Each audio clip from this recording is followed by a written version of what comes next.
in, come on in to your Feel Good Breakfast show. We're still getting ready in your beauty room. Hello. Welcome. Come on. This is what I love most about mornings, is the fact that, you know, we're all still in here getting ready just for you. And of course, it's going to be an amazing Tuesday morning on your Feel Good Breakfast show. It certainly is. Tabiso, you're looking dapper. Thank you so much. You know me, I thrive when I look amazing. And you look great too. Thank you. In fact, you and I look like we're going on a trick dance or something. Yeah, or something. And our mom is sitting there. Excuse me? Not caring to take a photo of us. Our mom? Anichel, you would be happy to have a mom looking. You look amazing. Yummy, mommy. Listen, we've got an amazing lineup for you this morning. We're doing all sorts. I mean, it's a feel-good extravaganza, all from the beginning all the way right through to the end. We are going to the kitchen. We're going to be making some delicious food. I was looking at this little menu that they've provided here of things that we're going to be making at the kitchen.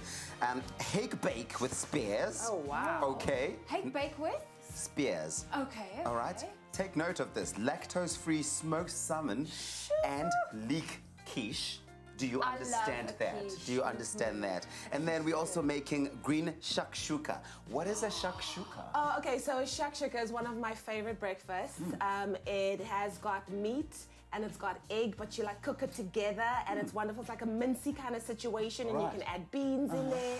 Oh, it is so yummy. You're going to love it. Yeah, no, I'm definitely going to love it. So I really got excited. The first thing I thought to tell you about what's coming up on the show was definitely the food. It had to be right at the top of the list. Well, we'll help you out. Yummy If you're day. still getting dressed, deciding on what to wear for the day ahead, we'll take a quick look at what to expect in the major cities. So we're starting off in Johannesburg, a low of 18 with a high of 30 and some thunder showers expected. And that will come through strongly in the afternoon going into the evening. Little to no wind, so it's going to be a hot, humid day in Joburg. Durban, also some thunderstorms expected, a high of 27 degrees today, partly cloudy, and of course a thunderstorm is expected to hit around 5 p.m. this afternoon. Then if you're in Port Elizabeth, partly cloudy, in fact partly sunny conditions. I think that's the same thing. It's a low of 18, a high of 24 for today. A light breeze of about 20 kilometers an hour will also be traveling. And then if you're in the mother city, Cape Town, sunny conditions is expected with a high of 24. Clear skies, plenty of sunshine, a beautiful summer's day for January. So I think really you'll be good throwing on a dress. Tabiso might get a little hot in Cape Town today, dressed like that. I might just. But hey, once you've committed to a look, you stick to it. Exactly. So that's what's gonna happen. Always commit. Talking about committing, let's get to committing our excitement and enthusiasm for our artist this morning. Now, if there's one thing that I love on our Feel Good Breakfast show, it's the fact that we definitely serve up the best in music when it comes to South African artists. And we are so happy to, after the success of their debut album release in April 2018, Diamond Thug, they set their sights on becoming a staple band on the European touring circuit, and they've got over 300,000 monthly listeners. They are definitely one of South Africa's most streamed independent artists, having received 5 million streams over the last year with no label backing, which I think is absolutely amazing. And we've got Diamond Thug in studio. I always wonder, where do people get these names from? Because it's so, it's hard. Diamond Thug. Yeah, but you're a thug, but like you're cut like a diamond. Exactly. You shine bright like a diamond, or what? Oh, hello. Are you okay? I'm fine. Okay, I'm happy. Shall we talk about some entertainment news? Yes. Super Mega, known as the one, the only, aka, is set to perform, and actually this is going to be a first, with a 30-piece orchestra for one night only, and this is happening at the Sun Arena Times Square Casino in Pretoria East.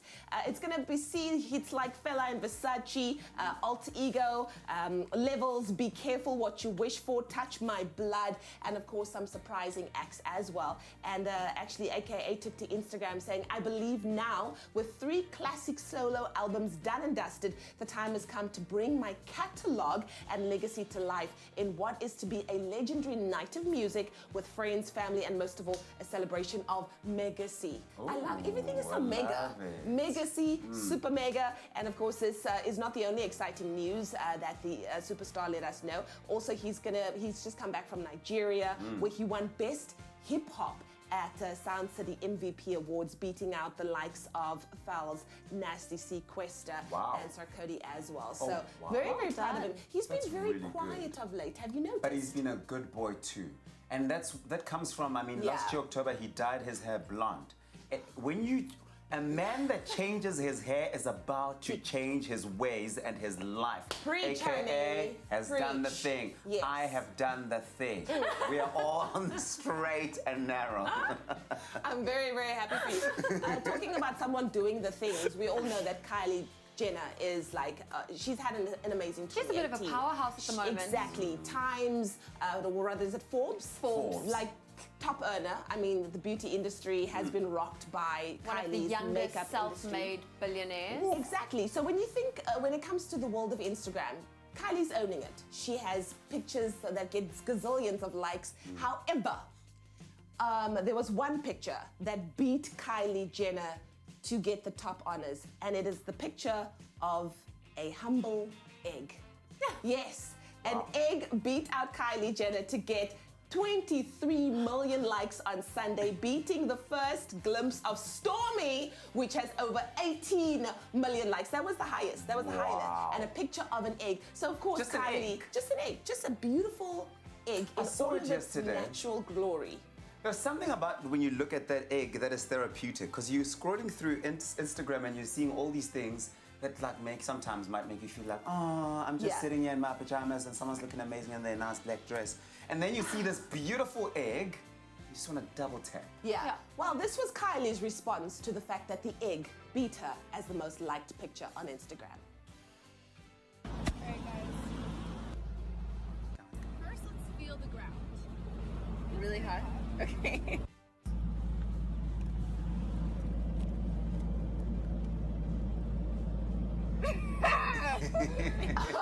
I don't know what to make of that. You need to throw it on a drain or a car bonnet if you wanted to cook, but I think it was her way of just being sassy. Yeah. Maybe chemistry is not Kylie's strong point. That's why you need people to do it for you. But like, why did an innocent egg have to die just so that Kylie could prove a point? Well, I think now it just settles that battle. What came first, the chicken or the egg? We think the egg. Exactly. And what was more liked, Kylie or the egg? It was definitely the egg. And the question is, was the egg boiled or was it in its raw, natural form? It was in its raw, natural form. Organic. So it's just sitting there waiting for someone to eat it at some point. Basically, but now no one can eat it because Kylie just, killed the egg. But it's okay. It's okay. There's also some good news in Hollywood. Guys, Chris Pratt and Catherine Schwarzenegger, they are engaged. Can you believe it? Now, they sparked rumors last year dating, and they are officially engaged. And he posted a sweet post on Instagram saying, "Sweet Catherine, so happy you said yes. I'm thrilled to be marrying you. Proud to live boldly in faith with you. Here we go." Another short date and engagement story. Yeah. Don't waste people's time. If you know, you know. Chris Pratt is such a solid guy. He's such a solid guy, and it's so nice to see these big actors that are making waves in Hollywood that are just good men. So I'm very, very happy for him and his soon-to-be Mrs. Pratt. Oh, the missus. Okay, we've got a quote for today. All right, so, I mean, I look forward to this because the days get really messy, they get really busy, and you get sidetracked, and you forget that there's actually some good out there in the world. So to inspire you and inject that feel-good and leave you feeling like you can conquer anything, here's a quote, all right? I want you guys to try and figure out who said this. Okay, cool. Nothing is impossible. The word itself says, I am possible. Tom Cruise. No. Mission Impossible. I know this because she's one of my favorites. Was it Aubrey Hepburn? It is Audrey Hepburn. Yes, Audrey. She is absolutely known throughout the world for being a film and fashion icon with her roles in films like Breakfast at Tiffany, Sabrina, and Roman Holiday, for which she became the first actress to win the Academy Award, a Golden Globe Award, as well as a BAFTA. So I'm going to read the quote again. Yes, nothing is impossible. The word itself says, I'm possible. I love that. Take that and run with that. Nothing is impossible. That does sound like something Tom Cruise would also say, hey? Yeah, you know, especially when he's jumping Mission from building to impossible. building and jumping out of a plane. He's like, I'm possible! Well, mission. So Leanne, Yes, darling. day 2 back at the factory of television making and feel goodness. I've got to tell you, I am feeling so good, so much energy. Even on radio yesterday, everybody was like, oh, you sound so good, you sound so fresh. And I'm like, you know what?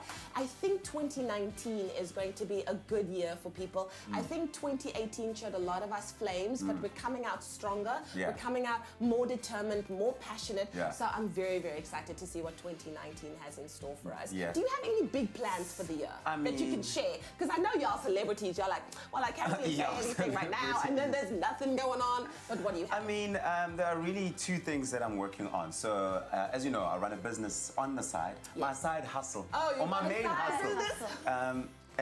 So that is the most important thing for me to really focus on. Last year, lost track a little bit. You know, I walked into this job, it was all overwhelming.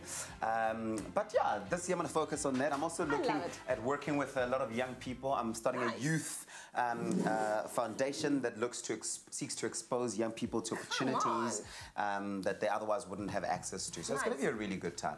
Shem, the knock of terror is not happening, and I feel like it's going to be 9 o'clock and we're going to be still sitting here chatting about this Exactly. If we don't stop the people from talking, we're still going to be standing here. Let's start the show, guys. Sorry.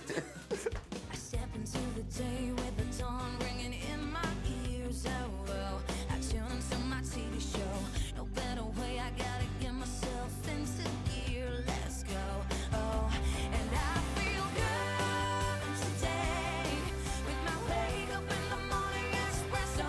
I feel good today. It's my feel good breakfast show.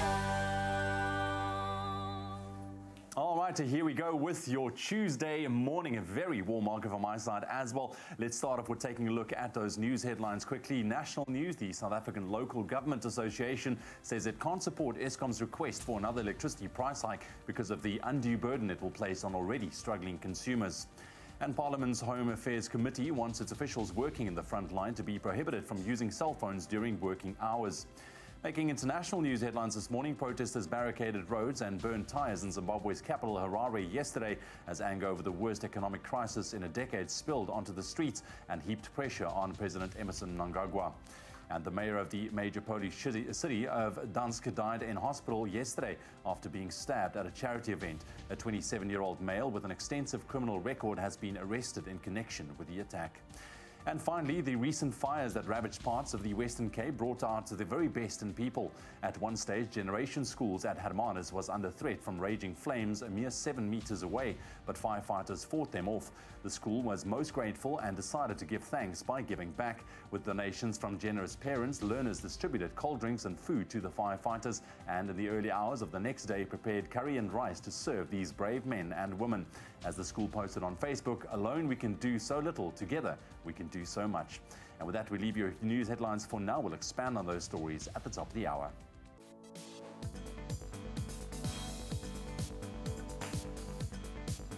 Quickly taking a look at what's making the major sports stories for your Tuesday morning. Starting off with cricket, South Africa secured a 107-run victory over Pakistan in the third test at the Wanderers in Joburg yesterday to see out a whitewash victory in their 3-match series.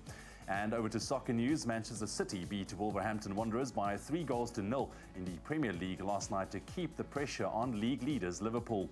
And tennis news, defending men's champion Roger Federer cruised into the second round of the Australian Open yesterday as he pulled off a 3-love win over Dennis Esterman.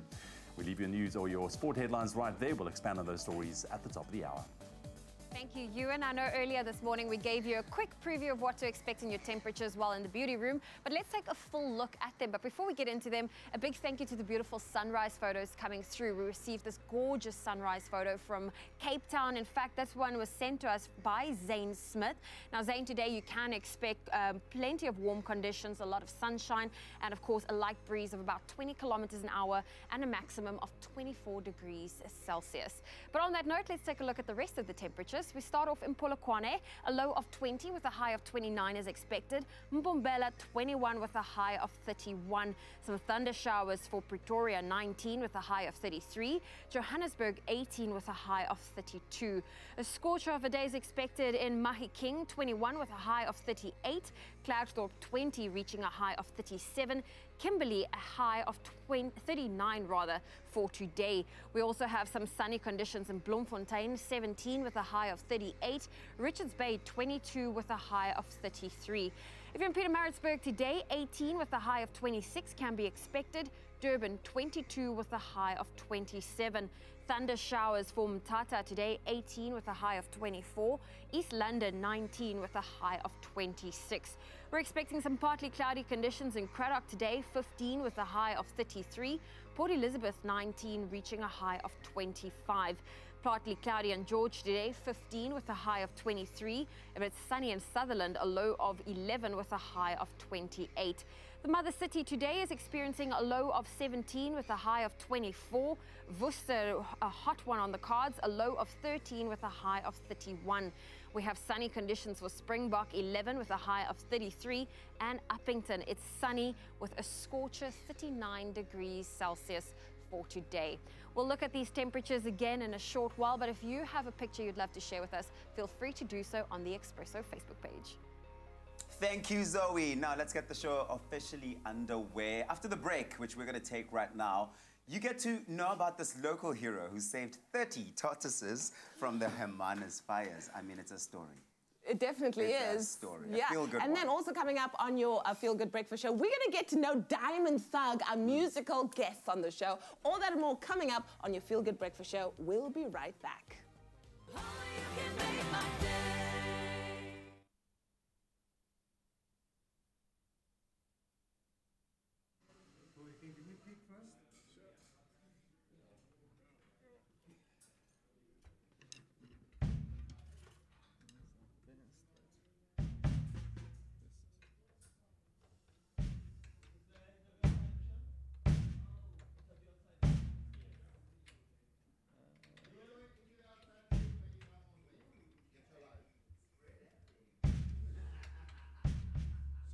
SPDs, are you giving me track or is it like it's kind of track, but it's kind of background. Okay.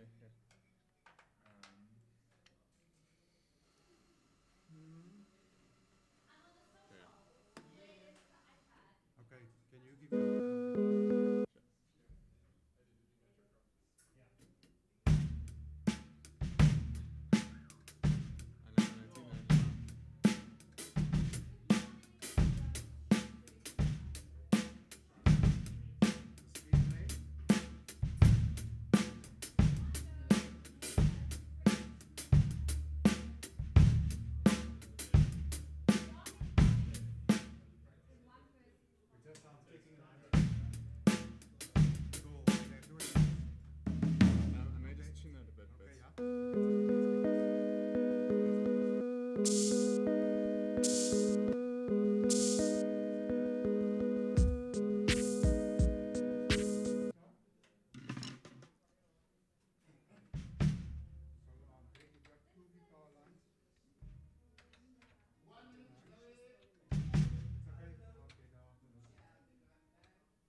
welcome back. This is your Feel Good Breakfast Show, Expresso. Time for us to connect with you on social media.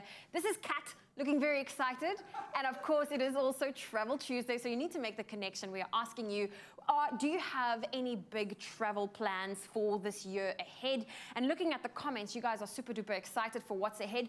Vincent's wishing us a very good morning and a happy Tuesday. Luanda says, later this year, we are taking a family vacation to Cape Town. That's my travel plan. Donay says, good morning. My travel plans are yet again to go to Romania. In fact, that is Remain Here. Have an amazing day. Well, Donay, wherever you are, I hope you have a fantastic staycation.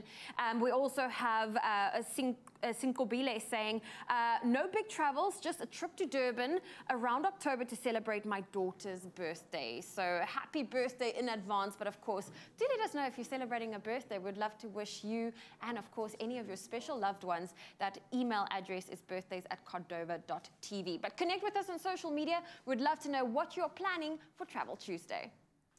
Well, we love meeting local heroes here on your Feel Good Breakfast Show, and Corne Ace is a true hero. Now, with the devastating wildfires that have been raging through Hermanus, Pringle Bay, and Betty's Bay, residents were evacuated from the area. But a high school student from Hermanus by the name of Corne Ace and his dad, Hichu, jumped into action and braved the flames to try and save as many tortoises as they could. And we've got him on the line. Good morning, Corne. Good morning. How are you, my darling?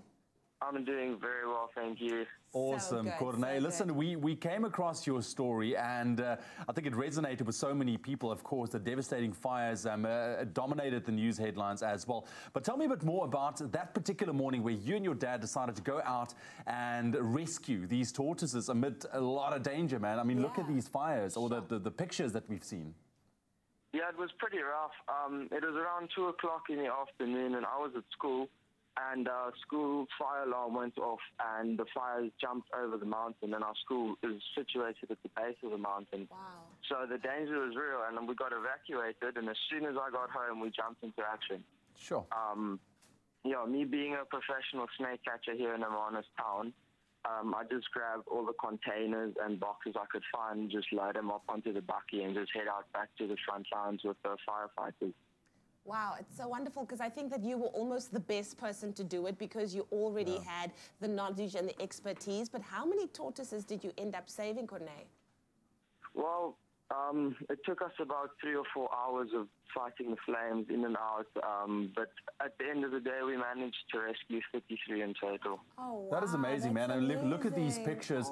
Were they all okay, or did some of them have a little bit of, affected by the fire? Were some of them burnt? Yeah, well, things got emotional at a stage because I could see some of them were not going to make it, or I thought so, because half of them would walk out with their faces melted off, and some of them were smoking, some of them were just being cooked alive in their shells, and it was amazing because every single one of them made it. That is amazing. That is absolutely incredible. Wow, I got to tell you that was really wonderful because there's nothing worse than being in the midst of that, and animals are so defenseless. Exactly. Almost against something like that. Especially tortoises who can't run away. Just a quick question, are you looking into going into conservation when you finish school? Definitely, definitely. Nice. We need people like you on the front lines, Corne. Thank you very much to you and your dad for just jumping in there and saving the lives of those 33 tortoises, man. What a feat. Thank you so much. Thank you.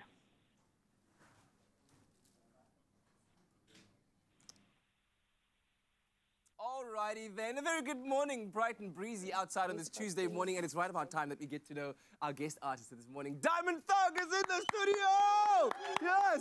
Neighbors, they're here! Yes, told you they're coming. Guys, great to have you here. How are you this morning? 33, oh my. Good. Getting into the swing of things. Are you usually early morning risers? Not this early. Not this early, I'm at 6:30. This is my wake-up time. Yeah, even on tour, if he's gone to sleep late, he's like the first one up, and he's like, guys. Welcome to our world, guys. And we'd love to get to know you a little bit more before we get to hearing the music a bit later on. So, Diamond Thug, where did the idea come about? Where did it turn from a dream into reality? It all started when I watched Chantal playing for another band at Synergy Live Festival a few years ago, and I sort of was just blown away by her voice and her performance, and I was like, yo, do you want to make some hip-hop? And then we tried to make hip-hop, and it sort of sucked, so we ended up making indie. And then, over the years, members added, Adrian and Ted, who you'll see playing with us later, joined individually, and sort of the sounds evolved, and the music evolved, and next thing we knew, it was sort of working, and we were having fun, and we just kept going. And Chantal, what made you say yes? Could you feel a certain kind of vibe? You're like, yeah, we could do this hip-hop thing. Yeah, I was really excited to learn how to rap. Yeah. And I thought that was going to be it, because I was in this blues indie band. And, and that was sort of how I first discovered how to sing, I guess. And found your voice. Found a voice. And then when Danilo came along, we just had a lot of fun. It was like fun writing, funny writing, and I think that appealed to me as well. It's like writing in quite a light manner. Yes. And that, like just Danilo's laptop and me singing.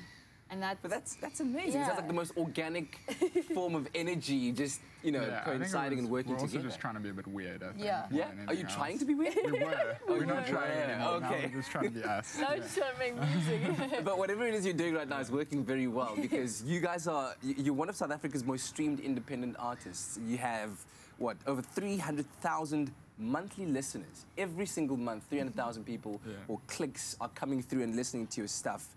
And Sweet Return, one of your songs, is 4.4 million times been listened over. Okay, that's just like, those numbers blow your mind. It's pretty crazy to see. When you think about like career highlights, does that feature among the top? I mean, definitely it's the reason the band can keep going. So, I mean, if you're using streaming services, thank you for using them, because it's really making a difference to smaller artists who are now able to make more money reaching people they would have never sold stuff to. But it's huge, and I mean, it happens so quickly. The one night we were getting a couple of hundred streams a day, and the next day it was up to like 10,000, and now it's up to like 20,000 streams a day. What happened? Like, what happened in those hours? What happened? What did we you just do released Sweet Return, and it just... So was it just about the right song at the right time? Yeah, and off the back of that, it's been momentum's built, and we've got a bit of a name for ourselves, and people take us a bit more seriously. You've got a delivery. Oh, yes. Sis Princess, I thought you forgot me. Thank you for the rescue. I appreciate that so much. So Sweet Return, that's done well. And then comes the debut album, A Pastron. Please educate me a little bit. I feel like I missed that word in English class somewhere. I think most of us have. I found it. Oh, yes? Where? We wrote a song, and I think the whole art was quite a conceptual thing revolving around the cosmos and space, and very metaphorical. Yes. But a pastron is two objects in a binary system, so it's the furthest point that they can be from each other. So when they're orbiting one another, it's when the they're furthest away from each other they are. That is fascinating. Before they start coming back together. So it's sort of a metaphor for like the whole album's about like love, loss, and all these things, but tied together with space, and like an adventure through space. And the idea is sort of that it's the furthest point in your relationship, and it's the last song on the album, so it's like you've sort of gone far apart from each other. And the song that has this, that is named the pastron, and that is word, I wrote it in a time where my gran was really sick, and it was also one of the songs that came within a matter of seconds, and it felt like a really great representation of that feeling when you feel like you're about to lose somebody. Yeah. That it's the furthest point that you'll get before you start coming back. Listen, Diamond Thug, I am so excited to hear your music a little later on in the show, so make sure that you stay tuned and don't miss out on it on your Feel Good Breakfast show. But one more time, Zanzi Africa, Africa Mura, here they are, Diamond Thug is in the studio! So much fun ahead of us. Lots of good music coming your way. It is a Feel Good Tuesday on your Feel Good Breakfast show. After the break, Dr. Darren Green will be here telling us all the hacks in health for the year 2019 that you and I need to be on the lookout for. And then we're also going to spend some time in the kitchen whipping up a lactose-free smoked salmon and leek quiche. That and a whole lot more still coming up after the break.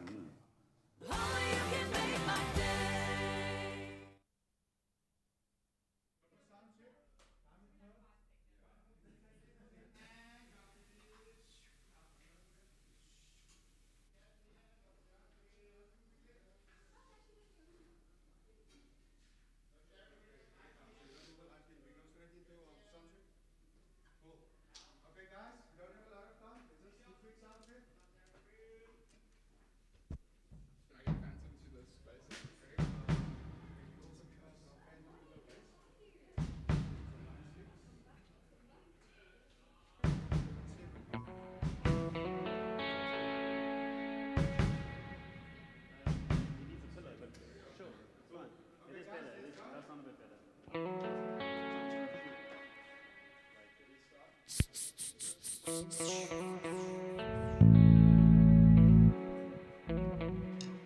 me be your listener. Sure,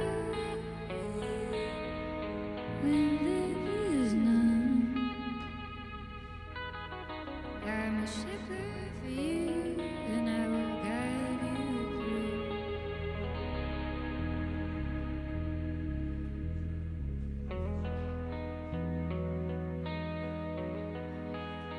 1, 2, 2.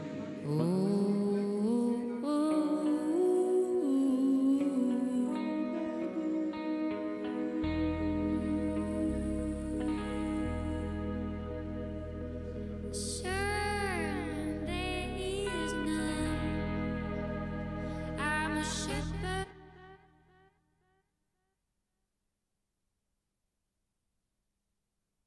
It's my feel-good breakfast show.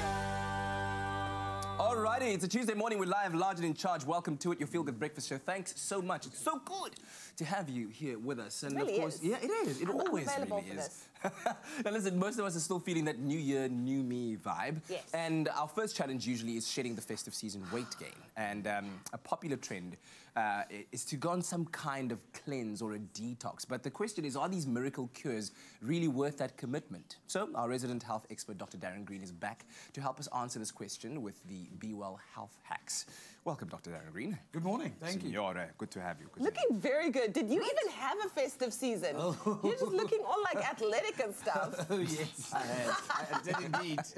So I'm going to jump right in because I'm going to be taking mental notes as we go right now. This is the hot question. Does detoxing and, you know, this healthy cleansing regimen actually make a difference, especially as we come out of the festive season and wanting to make better choices in 2019? Yeah, so no magic cure in terms of taking something Yes. is going to give you a 1 or 2 day detox cleanse. Yeah. That's the first thing. Secondly, I think you need to understand that you have natural mechanisms in this magnificent meat machine of yours to actually detox yourself. Both the lungs, the liver, the kidneys, and the colon have the ability to detox yourself just if you support it a bit. And there are a few basic hacks that we'll go through that you can actually do to help support your natural detox system to get going. And that's the first one. Let's talk about this. How do you help your system function even better, going from average functionality to optimum? Yeah, so I think the big one, obviously, we like in the festive season consuming lots of drinks, festive drinks, fizzy drinks, which means sugar is right at the top of the list.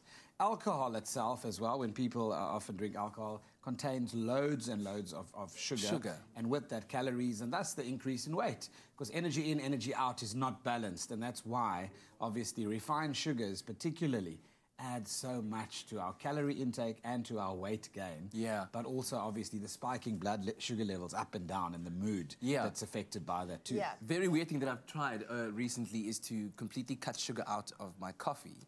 And fizzy drinks are out now, 30-day challenge kind of thing. But what it's done is that it's almost enhanced the way in which my taste buds function. Yes. In that I can taste even the slightest bit of sweetness in natural things. Like, yeah, it's crazy. It's absolutely crazy. Your taste buds are just given a chance to rest and actually rediscover simple tastes that are not dominated by, obviously, sweet all the time. And also the natural taste of foods and vegetables. Correct. And fruits, you know, that's the really wonderful thing. Brussels sprouts is so pungent. Water, and more water. Correct. That is, I think, also one of the big tricks, right? It's massive. I mean, do you know that your body is 60% water? Yes. So you can imagine if you aren't replenishing that, it affects the balance, the acid levels in the blood, and then also obviously absorption from the gut. And the pH balance in the gut is important because of the livelihood, what we call the microbiome, the live cultures, the prebiotics, the probiotics that live and help secure that environment so that food can be absorbed optimally from the gut. And that's why water is crucial. Do you have a hack about on how you can drink that optimum amount of water per day? Maybe do you walk around with your own little bottle? Do you kind of have an alarm on your watch or whatever? How do you go about it? I dress it up. For me, I can't drink warm water. I hate water that reaches room temperature. Seriously. And the taste of water, depending on where you live in the country, also differs. Yes. So you need to kind of spruce it up a little bit, either with mint or lemon or even cucumber. You'll see the restaurants are always putting cucumber. They're always offering you that. But a little bit of cayenne pepper in water, interesting, even in the hospitality industry. Cayenne pepper, lemon and cucumber incredible. It changes the taste. And then once you get used to, obviously, I like it cold, so I like ice with my water. And then I can consume more because I'm actually enjoying the drink. Yeah. Sure, the cayenne pepper threw me completely there. I know, but that's got a natural fat, or rather, yeah, it does affect your metabolism. Property, hey? Copious amounts will need to be consumed, obviously, but it's a really nice pick-me-up, and it gives that a bit of a fresh burn. I'm addicted to chili, so... Okay. All right, the capsicum burn. Yes, that's it. Capsicum.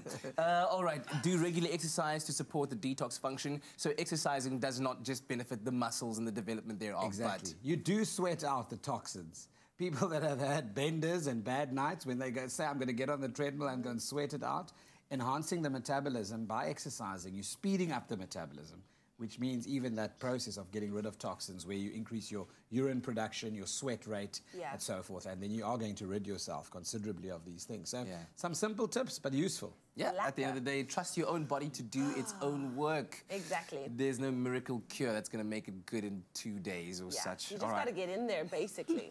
But thank you very much, Dr. Darren Green. We look forward to 2019 being the new us. Clover No Lac, lactose-free milk that lets you enjoy dairy again. Made with love by Clover. Oh, well, listen, we're about to blow your mind in the kitchen with this lactose-free smoked salmon and leek quiche. I mean, this quiche, it is perfect for breakfast. In fact, any time of the day. And what makes this quiche absolutely amazing, I'm already like... Make this quiche absolutely. Absolutely, it's going to be amazing for breakfast. But what's great about it, it's lactose-free. And it's, even though it's lactose-free, it doesn't compromise on the taste of the dish thanks to our Clover No Lac. Now you can simply enjoy dairy again. Exactly, exactly. Because if you're lactose intolerant, no need to think you can't eat certain things, because you actually can. And the Clover No Lac, it is treated with an enzyme called lactase, which helps break down lactose. And what's great is that process also makes this milk a little bit sweeter, which you'll get a nice little treat out of. And it's enriched with calcium and vitamin D, so you get a lot of nutrients in there. So let's put it together. Okay. Let's make the filling first and foremost. Okay, cool. Because this was something I was thinking of, is a quiche is so yummy for breakfast. Yes. I mean, I love the idea that we're going with smoked salmon and leek. Yes. Okay, so what have you done now? 1.5 cups. 1.5 cups Clover of No our Lac. Clover No Lac. 3 eggs. There we Bam. go. Just like that. So let's give that a bit of a swirl. Can I swirl that for Do you want to swirl it? Yes. Okay, I'll tell you what. I'm going to swap spaces with you because Okay. I've got stuff to do on this side as well. There we go. So what I'm going to do here, we got our phyllo pastry, or phyllo pastry, however you want to call it, right? Yes. And a little bit of EVOO, extra virgin olive oil. That's going to go in there, right? Is that the new lingo? Is that what they call it? EVOO has been around forever. I think Okay, people's it's been the using it, first time chefs been I'm using hearing it. So what I'm going to do, so we have our sheet just like this, and we're just going to give it a bit of a brush. Okay. Just with some olive oil. So you want to make sure that you cover it nicely, because this will obviously crisp it up even further. Beautiful, give it a nice little flavor as well. So you just kind of do that. No need to be completely I like little brush. meticulous. There we go. Yeah. So just like that. Now you need to get some other ingredients in there as Okay, well. cool. The eggs are mixed in with Fantastic. our No Lac. We got some black pepper. There that we we're going to go. pour in there. Ooh. We got some salt. We there need a we little bit go. of salt, and this is nice little pink Himalayan salt, which is great. We got some thyme. There we go. Thyme and salmon. Thyme Amazing. and salmon is always a winning combination. And dill in quiche as well. Okay. So there we go. Lovely stuff. Here we go. So that's going to go in there. Just give that a good mix. So what I'm going to start doing with our pastry, I'll show you quickly. So I'm going to take a sheet. Well, if you'd love to have this recipe of our in fact, it's not dairy-free, our lactose-free smoked salmon and leek quiche that we're making this morning, SMS that keyword Clover to 33728. That's Clover to 33728. We'll send you the link and the steps to recreate this dish for later today. Exactly. So I'm just going to go with another sheet here quickly. There we go. While we get it. So what you're going to do is you've got a round baking tray, just like that. And you're just going to start popping these guys in there randomly. So it looks, how can I call it, eclectic. Okay. Yeah? Well, our end product needs to look like that. So you're trying to recreate. Which it will. So you're putting it oil side up? Yeah. Okay. So just like that, and now we There can go, start and you're layering just it in gently there. putting it in there. Absolutely. There And it's we go. okay if you have a sheet that tears a little bit, because I mean you layering So it. there's a couple of layers. There's a couple of layers. So let's do one more quickly. Okay. So there we go. You're enjoying that. I'm loving this. Okay, I'm done. Getting ready, like my painting techniques, it's all good. Are you done? Fantastic. I'm So in a there we mess. go. Nice little brush. So these filo pastries had a brush with olive oil. There we go. And as you can see, you kind of just layer it nicely and you get it in there. Okay. And now you make a little... Do I now pour our mixture in? Now you pour our mixture in there. So we don't add the leeks and the capers Not yet? yet. Not yet. So I'm going to pour it. Yes. There we go. All of that goes in there. All in. There we go. Look at that, beautiful. And now we start layering. So we've got some leeks that we've just fried out a little bit, so that's going to go in there. There we go. Okay, so you add the toppings. I'm calling them toppings, Yeah, but we're so some adding of our them will main float. ingredients a little bit later. Some of them will sink a little bit. There some we go. capers. There we go. And then our salmon. You can add that. I'll add that. Yes, cool. 'cause then you're And gonna then have this one, fishy you just hands pop the it whole around morning. there. It's salmon. Salmon is not fishy. It's delicious. It still smells like fish. It smells like salmon, no? What are you talking about? Well, our keyword this morning is clover. If you'd love to have this lactose-free smoked salmon and leek quiche sent to your phone, it's clover to 33728. That is our keyword for this morning. So how long will this go into the oven? So you pop that in the oven, 180 degrees, for about 35 to 40 minutes or so, up until you can see it's nice and golden brown and set, and you have a delicious lactose-free quiche. Yes. Sounds Hey? amazing. It's almost too good. You don't want to break this. Oh, I just did. Oh, you did. You did. Well, I'm the saving for pastry's good. photograph. The pastry's good. It's just lekker. Clover No Lac. Lactose-free milk that lets you enjoy dairy again. Made with love by Clover. Nah, that looks so delicious. Listen, we're going to take a quick break right here on your Feel Good Breakfast Show, Expresso. After the break, the movie Bird Box has been all the hype across social media and the internet. And after the break, we're talking about the Bird Box Makeup Challenge. That's going to be really interesting. And then JP Sebastian, he's in the building talking about the Sisters Brothers. Stay tuned.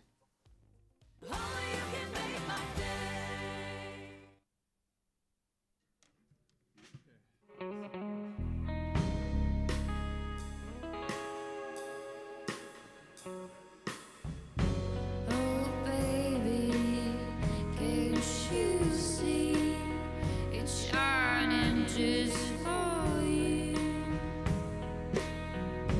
Loneliness is over. Dark days are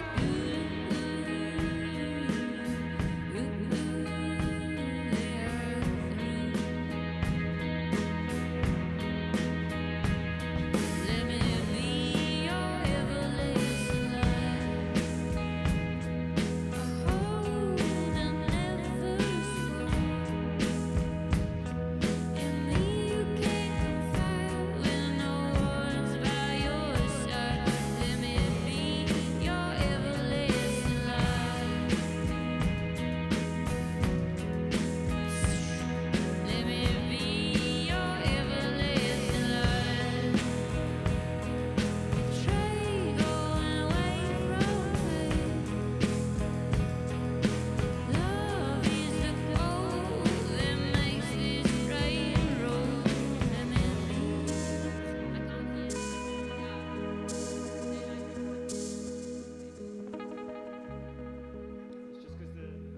Maybe if everything could drop a little bit just so I can hear my vocals. Just because the drums are going to be quite loud.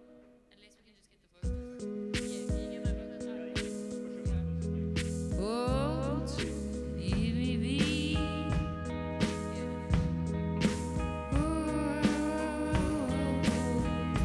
Triangle. Yeah, that's way better. Love is the code that makes this train roll. Let me be your everlasting light. Be your everlasting light. Ooh.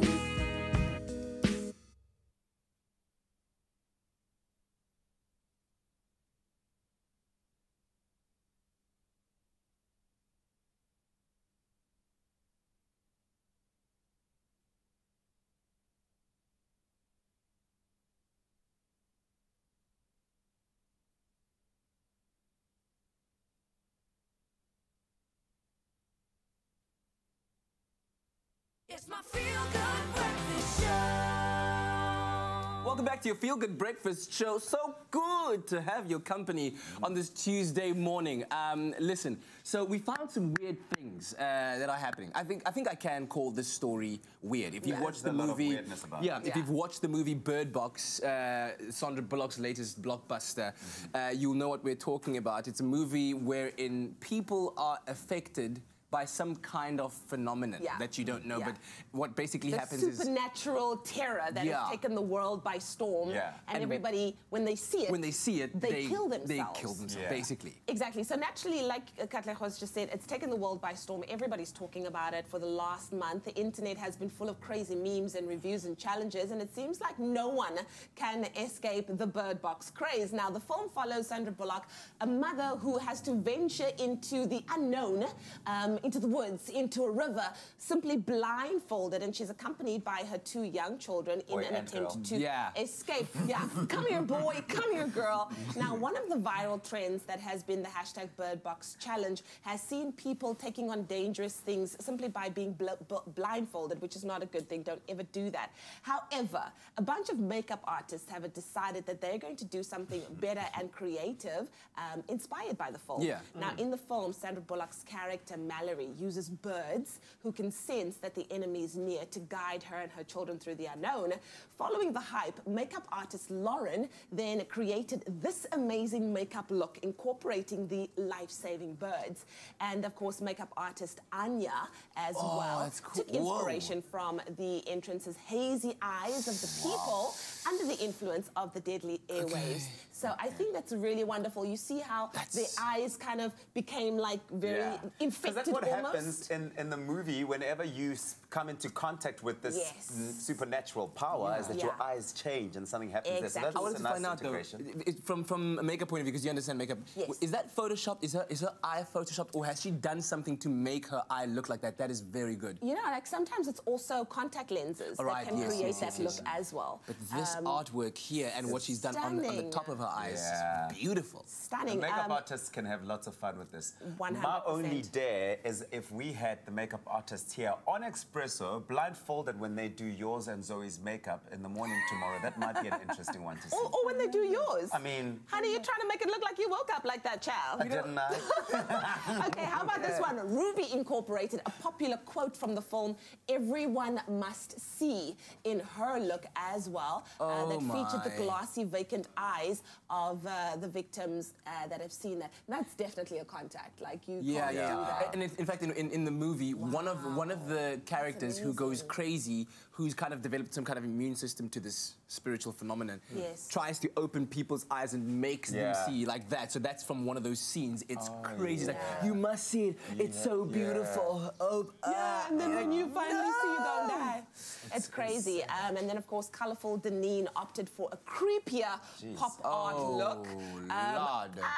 That's very, very creepy. She spilled wine into her eye or what? I think so. Looks And then it's just leaking into her mouth as well. She's drinking Tutorials, and Carla Macy created beautiful images of birds on their faces using their makeup. So I think that that's wonderful. You know what? Yeah, this just emphasizes the point. Makeup is more than just, hey, let's just put some powder on your nose. It's an art. People, I mean, you get, look at this. You get people getting Oscar nominations and awards for makeup and costume design because they're able to transport you into another world simply by using their craft. Total expression. The next level of this challenge is for makeup artists to now do makeup while blindfolded. Oh, there we go, darling. What did I say? I love that. Just not our makeup. That would be a wonderful thing. We've got to have a segment to do that tomorrow. Do you think so? Tomorrow. Can we do that tomorrow? Can we please tomorrow do Please, something? producers. Calling all makeup artists to take up next level. Of course, that was the Bird Box Makeup Challenge, and I think it was really, really wonderful. If you have not seen the movie, I think you definitely should. It is chilling stuff, but really good. Yeah. Really good. How about movies right now? Let's talk movies, shall we? Well, it's certainly a movie on everyone's lips, but now for us to reveal and take a look at the new movie that's releasing this coming weekend. JP Sebastian with us in studio. We're taking a look at The Sisters Brothers. There we go. If you need to see a sneak peek of what it's all about, take a look. You know what happened last night? Yes? Yeah? You remember that you hit me? I hit you? I hit you? Stop pretending and spare me the I don't remember routine. You hit me in public, Charlie. So as sure as you're looking at me right now, I'm leaving. No, wait. All right, what do you want? This is about slapping each other in public. So I slap you, you slap me back, we're even. So go ahead, hit me. Hit me.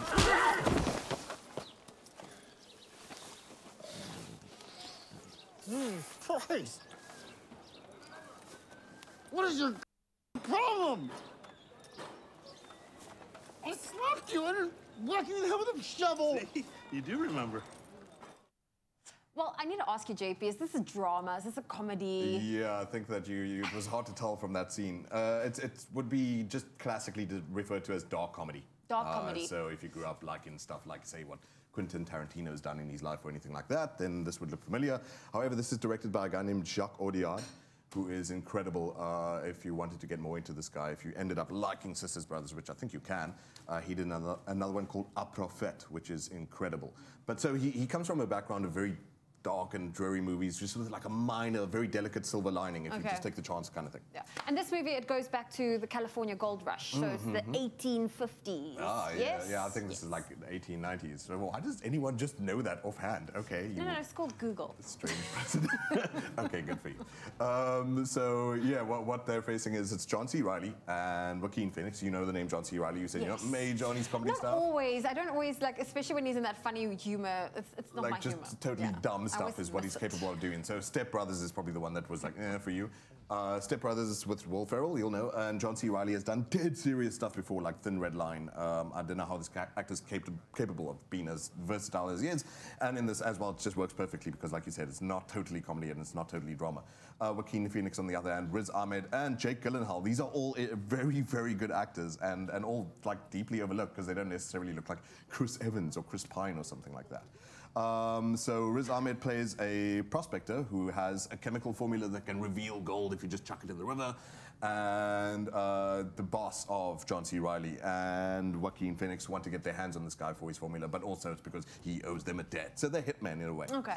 And Jake Gyllenhaal's just the tracker. When eventually they meet, then they start walking these fine lines again between companionship and use. Like, are you just trying to lean on each other to get through like these hard, difficult times? You're kind of waiting for them to stab each other in the back. Betray each other and all that kind of stuff. But it's so bittersweet. Like, it's lots of movies like try to give you a villain and give you a streak of, oh, he's got this humanity to him. He likes puppies or something. Oh, and then he kills his wife or whatever.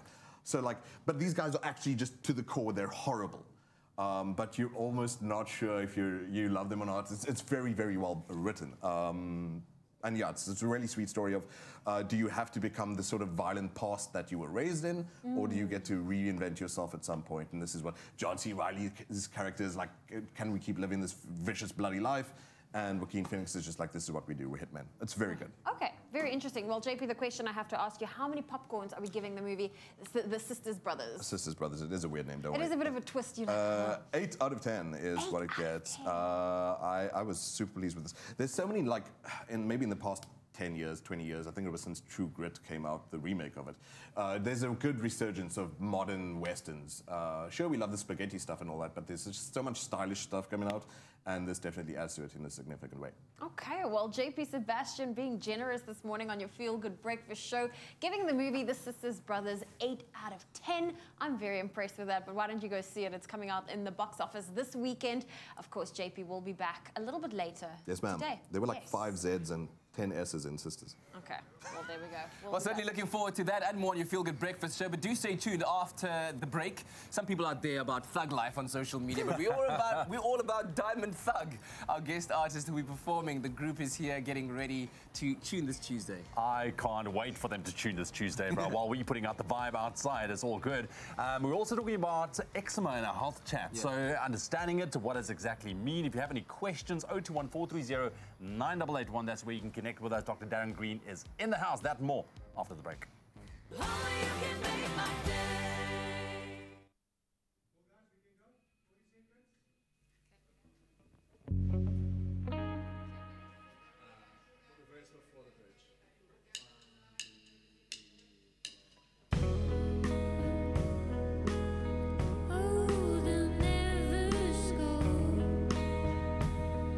In me you can't come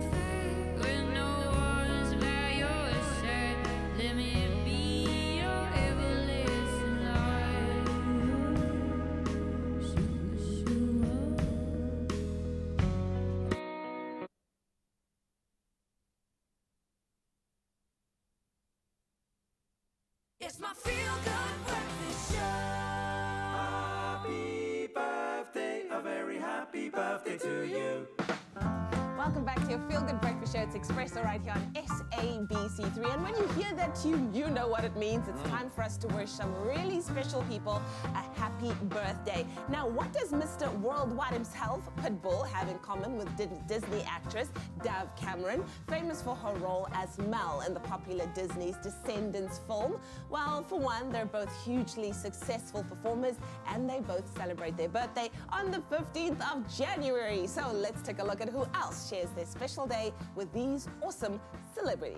Can't believe her name's Dove, but we're going to move on to Michael, who is celebrating a milestone birthday.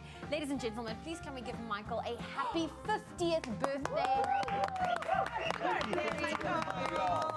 Amazing. 50th, that's a really big one. Also, Bella's mum and dad would like to wish her a happy 5th birthday today. That is so happy cute. birthday, Bella. Is she doing the Bird Box makeup challenge? That's a butterfly. That's a butterfly. Absolutely adorable. Well, Ilana would like to wish Leandro a very happy birthday today as well. Sure, is this Leandro?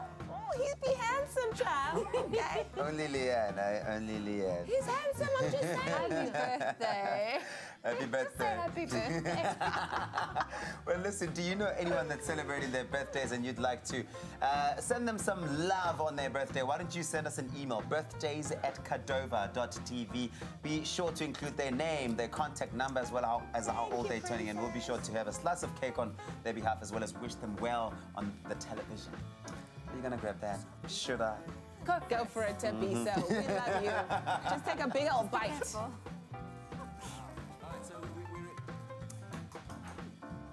We're exploring this little beautiful machine that is about to be used by Chantel and Diamond Thug. They're about to perform for us on this Tuesday morning. Here they are with a song called Everlasting Light.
Great way to start the morning, man.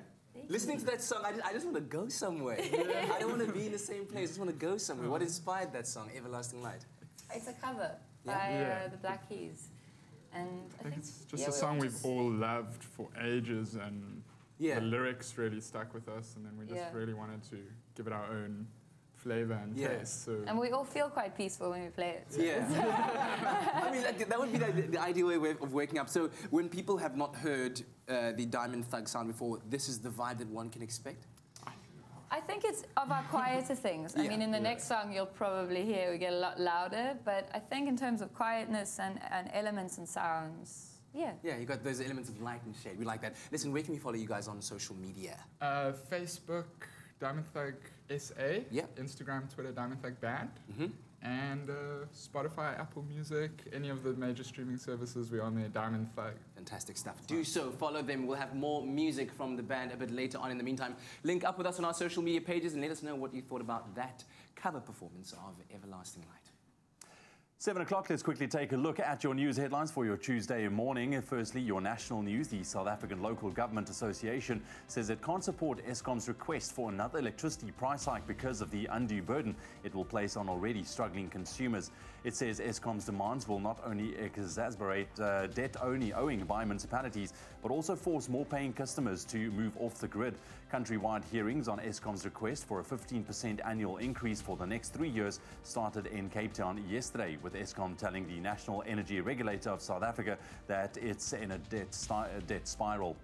And Parliament's Home Affairs Committee wants its officials working in the front line to be prohibited from using cell phones during working hours. Committee Chairperson Hlomani Chauke says the minister will be asked to urgently implement new regulations. Chauke says they have received numerous complaints from members of the public, and an on-site visit have confirmed the problem. He says it is unacceptable that public spends excessive amounts of time at Home Affairs offices while officials spend a disproportionate amount of time busy with their cell phones. Making international news this morning, protesters barricaded roads and burned tires in Zimbabwe's capital Harare yesterday as anger over the worst economic crisis in a decade spilled onto the streets and heaped pressure on President Emmerson Mnangagwa. Police fired tear gas to contain unrest in several Harare suburbs and Zimbabwe's second city, Bulawayo, 2 days after Mnangagwa announced a massive fuel price hike in an effort to contain a runaway currency crunch. News of the 150% increase in fuel prices was greeted with shock in Zimbabwe, where unemployment is over 80%. And the mayor of the major Polish city of Gdansk died in hospital yesterday after being stabbed at a charity event. 53-year-old Paweł Adamowicz was attacked on stage in front of hundreds of people on Sunday while attending the Great Orchestra of Christmas Charity, an annual event where volunteers raise money for medical equipment in hospitals. He was rushed to hospital and underwent 5 hours of surgery. A 27-year-old with an extensive criminal record has been arrested in connection with the attack. And finally, to spot an adult male hippo weighing some 1.5 tons in the wild is a thrill, but roaming the streets of a large town, maybe not so good. Fortunately, the enormous stray hippo bull that had been spotted roaming the streets of Mbombela in Mpumalanga several times during the past few days was finally cornered grazing alongside the R40 on Sunday morning. Mpumalanga's Wildlife Protection Services moved in swiftly, and after 3 darts, the big fella was tranquilized. It took 3 more hours to hoist the huge body onto a barricaded animal transport vehicle to be carted off to safety. A hefty problem, but in the end, all was well that ended well. And that's where we leave your news headlines for the 7 o'clock bulletin. We'll have another roundup for you at 7:30.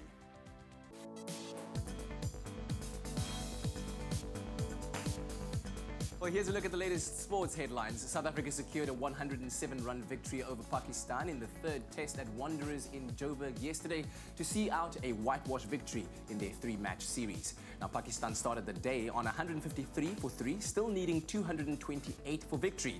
But the Proteas bowlers showed their strength as they restricted the visitors to 207 all out. Now, with the test series complete, the 5-match ODI series gets started in PE, and this is going to happen on Saturday. In football news, Manchester City beat Wolverhampton Wanderers by 3-0 in the Premier League last night to keep the pressure on log leaders Liverpool. A brace from Gabriel Jesus and an own goal from Connor Cody sealed the win, which takes City to 53 points, only 4 points behind Liverpool. Tonight, there's FA Cup 3rd round replays on the cards as Blackburn Rovers host Newcastle, Luton Town tackle Sheffield Wednesday, while Stoke City take on Shrewsbury.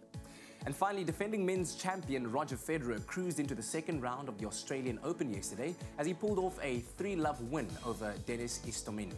Pushing for a record 7th title in Melbourne, the world number 3 wasted little time on the court as he wrapped up the 6-3, 6-4, 6-4 win in under 2 hours.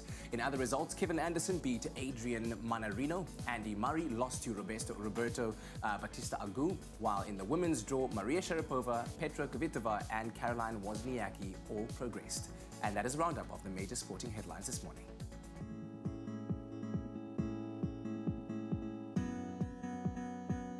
Thank you, Kat. A first look at your traffic this morning. If you are in Gauteng, Linwood in Pretoria, there is a stationary vehicle on the N1 southbound after the Linwood Road obstructing the left shoulder. So please do approach with caution. And if you are in the Western Cape in Belleville on the N1 inbound, there is a stationary vehicle after the Yip de Jager Drive.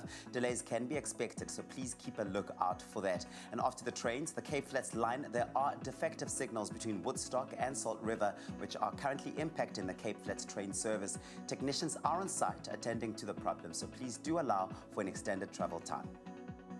Thank you, Tabiso. Well, let's take another look at your weather, and a big thank you to the beautiful sunrise photos coming through.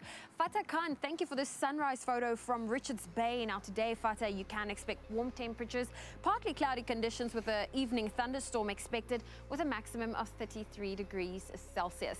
But on that note, let's take a look at the rest of the temperatures. Starting off in Polokwane, your low for today is 20, your high is 29. Mbombela, 21 with a high of 31. Some thunder showers is expected in Pretoria, 19 with a high of 33. Johannesburg, 18, 32. Sunny conditions in Mahikeng, 21 with a high of 38. Klerksdorp, 20, reaching a high of 37. Kimberley, 19 with a high of 39. Bloemfontein, 17, 38. Richards Bay, 22 with a high of 33. We have partly cloudy conditions for Pietermaritzburg today, 18 with a high of 26. Durban, 22, reaching a high of 27. Mthatha, 18, 24. East London, 19 with a high of 26. It's partly cloudy in Cradock today, 15 with a high of 33. Port Elizabeth, 19, 25. It's partly cloudy in George today, 15 with a high of 23. If you're in Sutherland today, 11's your minimum, 28 your maximum. Cape Town, partly cloudy with a low of 17, a high of 24. Worcester, 13, 31. Springbok, 11 with a high of 33. And sunny conditions for Uppington, a low of 19 with a high of 39 degrees Celsius. That's where we leave your weather for now. We'll have a final update for you at 8 o'clock.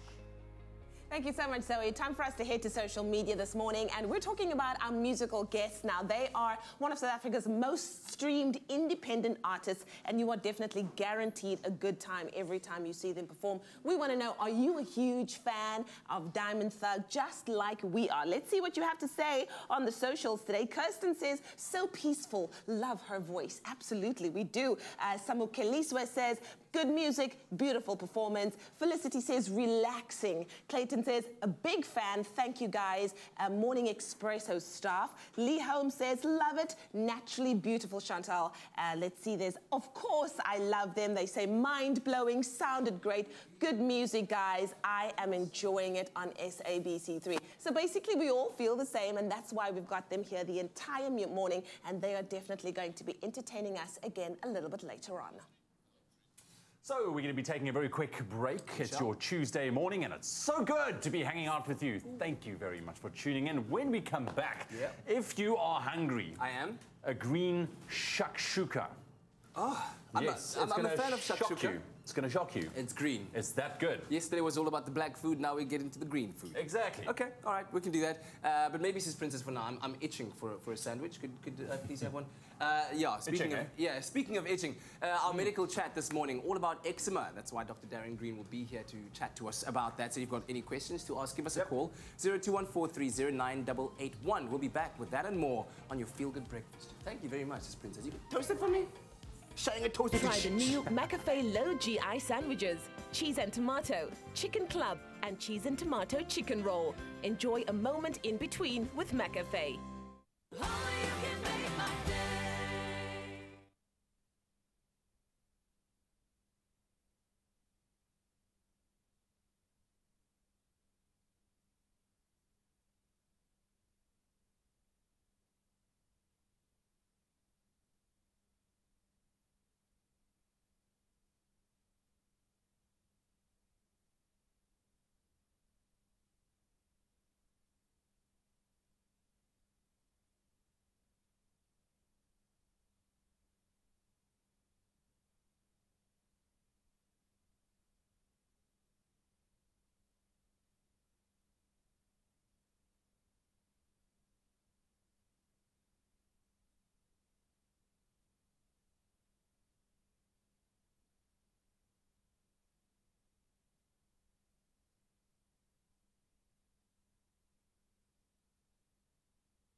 It's my feel-good breakfast show.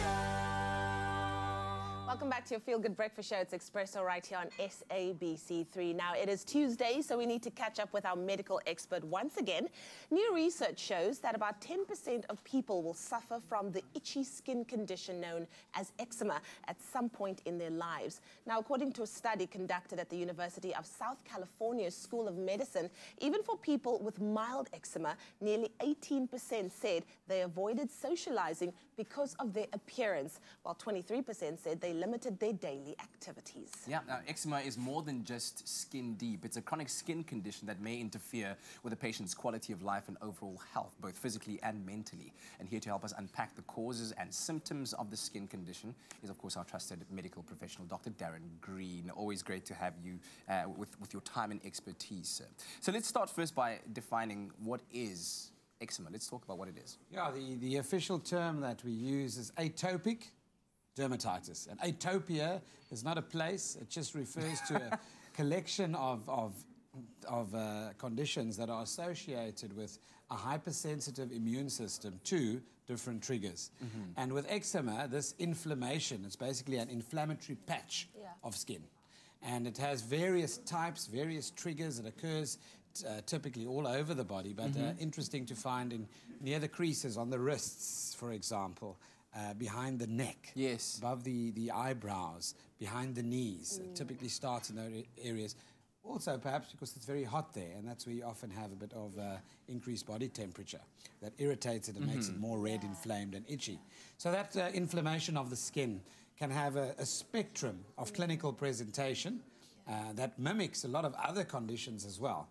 So very interesting to take a thorough history, a good history, and examine the person properly and then find out exactly what the progression of those lesions have been and so forth.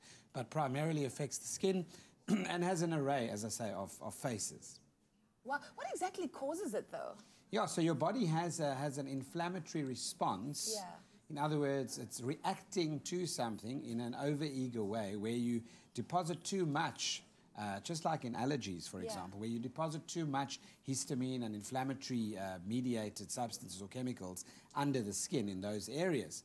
So an overactive immune system, definitely, in terms of your allergic response. So allergies being the biggest one, and atopia meaning an allergic type of eczema. You do get other types of dermatitis, inflammation, like contact from washing the dishes, from touching things, for example, brushing up even against mohair in some cases.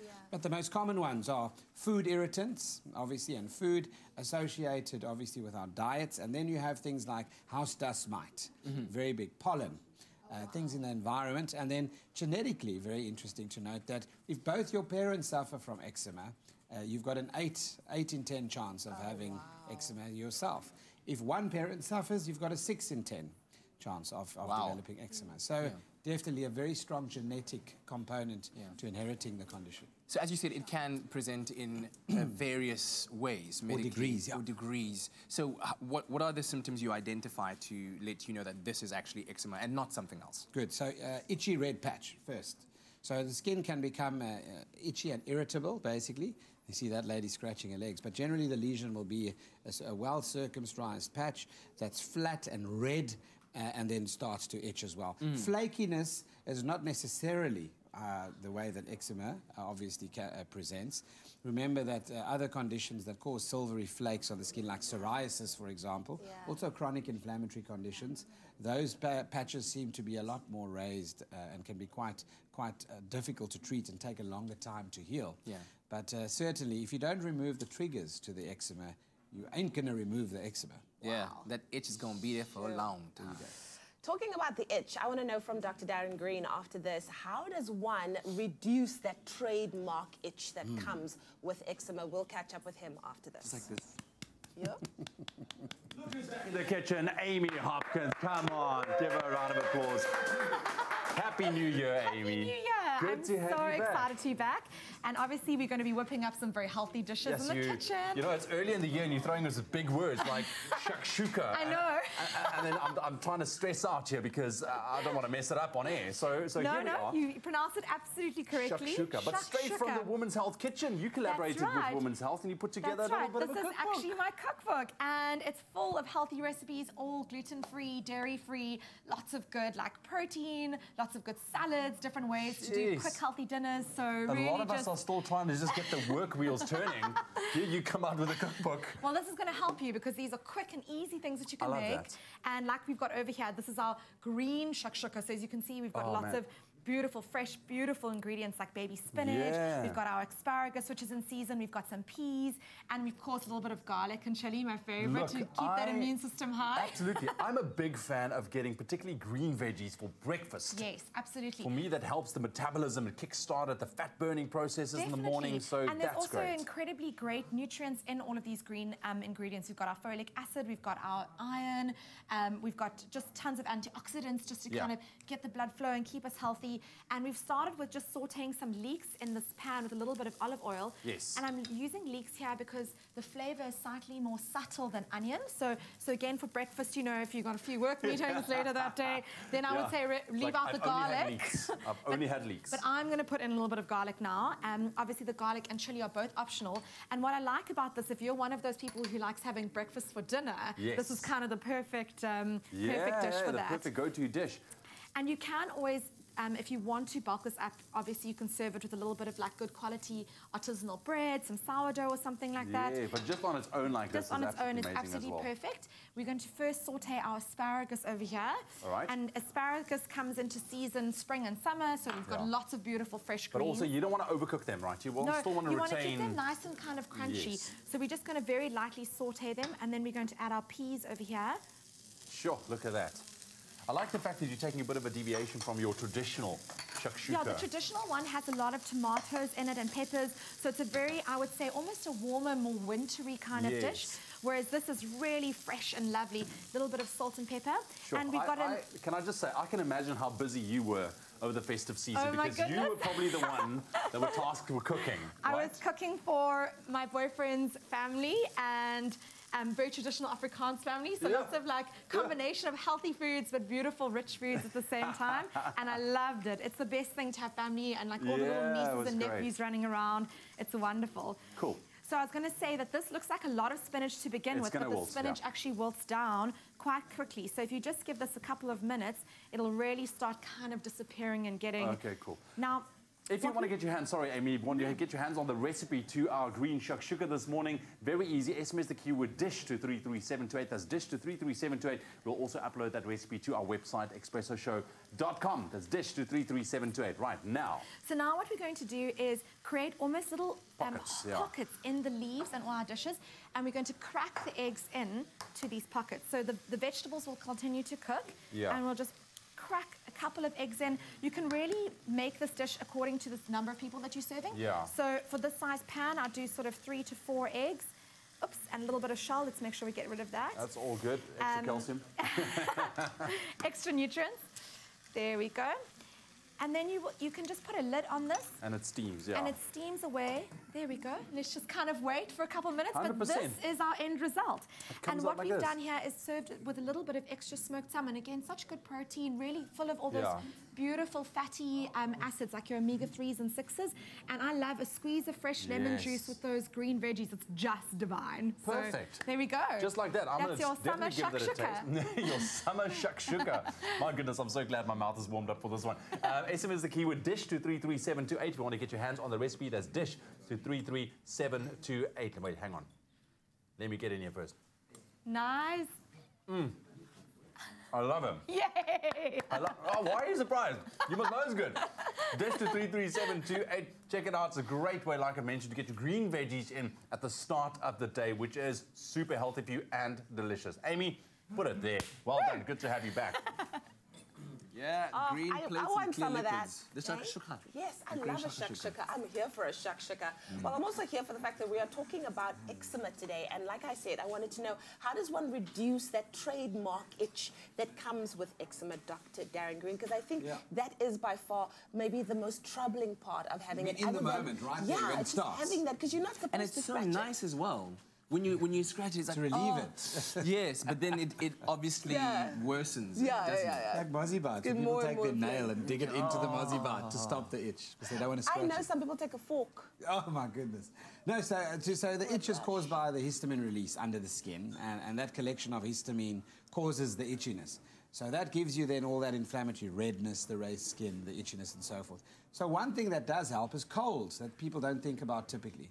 Cold, taking something ice cold. Oh, cold. Cold, Okay, like a okay. cold face cloth, like some ice. Just instead of scratching it, breaking the barrier of the skin even further, that lays it vulnerable to secondary infections from your nails particularly, and then getting a bacteria in the actual wound. Actually putting some ice packs on it, or cold. Firstly, before we've even got into any medication, you do get antihistamine topicals, emollients, which are moisturizers, and creams to help with the dryness, the scaliness, and so forth. But the antihistamines obviously help with reducing the amount of histamine in the skin. Sometimes people will use a steroid-based cream, corticosteroids, which will also reduce the inflammation and help, but they act over a longer period of time. They're not there for the within-the-minute kind of relief. In the minute, try the temperature control and try the antihistamines, both orally and topically. And then, there's a lot to say about where a lot of research is going in eczema. There's a lot of work being done out there for new developments where they're looking at steroid-free preparations in terms of treating eczema, because the side effects of using steroids long-term on skin aren't great. I mean, you get thinning of the skin, changing of the epidermis and the mucosa as well, and also absorbing steroids into the bloodstream do have an effect systemically on the body. It sounds like such a difficult condition to work around because of the complexities, I'm assuming from a medical point of view. But can it be cured or outgrown? You said it's a genetic thing. Yes, certainly. You'll find a lot of people typically present in childhood with the condition, but do outgrow it. I mean, all of us have memories of someone in our family or at school that perhaps had eczema. And then, obviously, it can improve over time because you kind of become desensitized to the environment and the triggers and the pollutants, the pollen, where you're living, the irritants. And then your diet, you start learning, and you can even go for specific tests with an allergy specialist regarding which foodstuffs actually trigger the allergies. The big ones are things like cheese, like, eggs, like nuts, dairy for some people as well. And then, obviously, the contact things like your house dust mite from your mattress and your pillows, etc. at home. So a lot and difficult because the social implications of the condition are dire. Parents are ashamed because what are the other parents going to think about my child's red, flaky skin? Why is your child itching? Don't you give them a bath? And is hygiene then gets questioned, and eczema has nothing to do with hygiene. Good hygiene will help treat eczema, and prevent secondary infection, but it doesn't cause eczema. And so certainly too, the notion that it's infectious and that if you touch someone with it, you can spread it. I mean, we had that exactly when I was in primary school. We had, one of our other learners who had eczema, and we didn't know what it was. And so we avoided the girl, not knowing that it was not, you can't get it. Disease, not infectious. And then later on in life, she just outgrew it. And she was like the most gorgeous girl. With beautiful skin. Exactly. Like, I was like, wow. But when I come back, I want to talk about prevention. And I also want to talk about diet when it comes to eczema. All that and more with our medical expert, Dr. Darren Green, after this.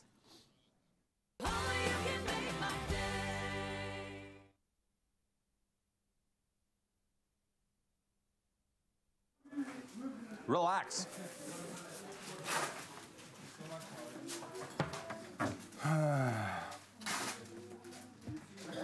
Bum, bum, bum, ba-da-dum, bum, bum.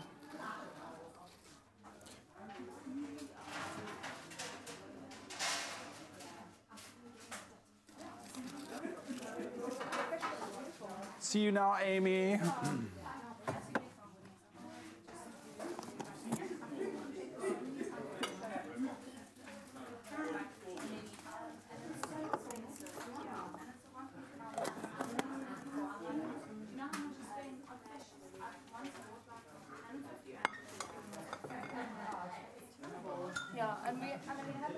Sorry vir die geraas wat ek gemaak het.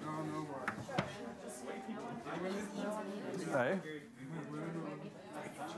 Is it? It is such a waste. It's disappointing. Where?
It's my feel-good breakfast show.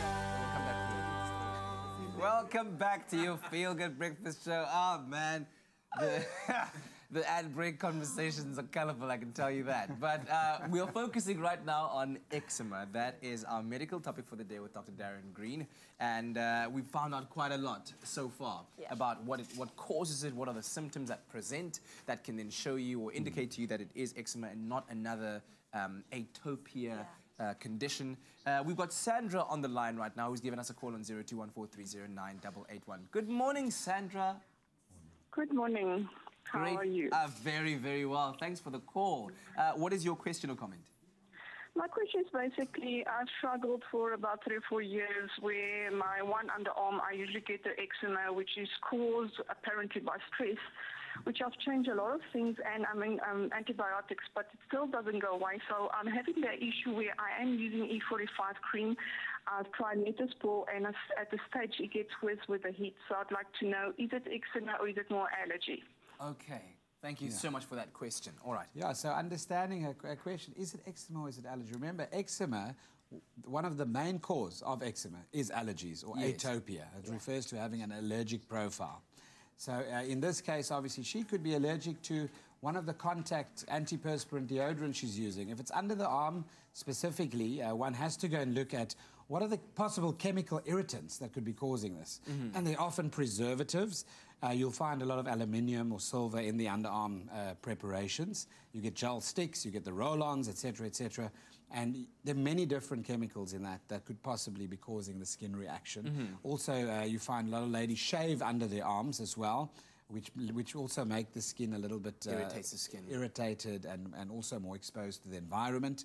Also, your clothing type and the temperature, if it's really hot, and that's why eczema occurs typically in the creases in hot places. So you can imagine then that would be a place that, you know, is inflamed quite quickly. Cotton is wonderful in the sense of its temperature control in terms of material. A lot of the synthetic fibers don't breathe. So you have then increased body temperature, increased sweat rates in those areas, and that leads then to irritable skin. Chafing can often be the initial thing that happens with clothing. Just an uncomfortable seam in the wrong place can start a process. Wow. But remember, in this case, if it's so chronic, one would want to go and look at other possible triggers as well. So start with the chemical stuff that you're actually applying in that area, and then take it back to food, diets, look at family histories. You might get a clue as to someone else in your family that had an allergy as well. So yes. I have a quick question. She mentioned stress. Yes, so stress, if you think about stress, how do we counter stress in our human bodies? Your body manufactures cortisone or cortisol, which is the anti-stress hormone. And that obviously controls then degrees of inflammation in the human body and helps with that. So stress affects the immune system and can affect your immune system in terms of whether you are at a strong place, ready to fight an opportunistic infection. And when you don't sleep and you run down and not eating properly, what happens to your lips? What do you find on the lips? Cold sores. Because then the viruses that are laying bare, and herpes virus typically is one of them, not the sexual one, the one that occurs and causes fever blisters, that activates. So these viruses can lay dormant in your system, and when you immunosuppressed, they then come to the fore. So stress is definitely something that leads to many types of skin conditions, and obviously dermatitis is just one of them. Sure. All right, great stuff. What a call. Thank you very much for that. Thank you so we're going to much. keep those lines open, 021-430-9881, and we'll be back with Dr. Darren Green quite shortly. Thank you very much, guys. It's your Tuesday morning. Let's run you through your news headlines very quickly. Starting off with your national news, the South African Local Government Association says it can't support Eskom's request for another electricity price hike because of the undue burden it will place on already struggling consumers. And Parliament's Home Affairs Committee wants its officials working in the front line to be prohibited from using cell phones during working hours. Making international news headlines this morning, protesters barricaded roads and burned tires in Zimbabwe's capital, Harare, yesterday as anger over the worst economic crisis in a decade spilled onto the streets and heaped pressure on President Emmerson Mnangagwa. And the mayor of the major Polish city of Gdańsk died in hospital yesterday after being stabbed at the charity event. A 27-year-old male with an extensive criminal record has been arrested in connection with the attack. And finally, the recent fires that ravaged parts of the Western Cape brought out the very best in people. At one stage, Generation Schools at Hermanus was under threat from raging flames a mere 7 meters away, but firefighters fought them off. The school was most grateful and decided to give thanks by giving back. With donations from generous parents, learners distributed cold drinks and food to the firefighters, and in the early hours of the next day prepared curry and rice to serve these brave men and women. As the school posted on Facebook, alone we can do so little, together we can do so much. And with that, we leave you news headlines for now. We'll expand on those stories one more time at the top of the hour.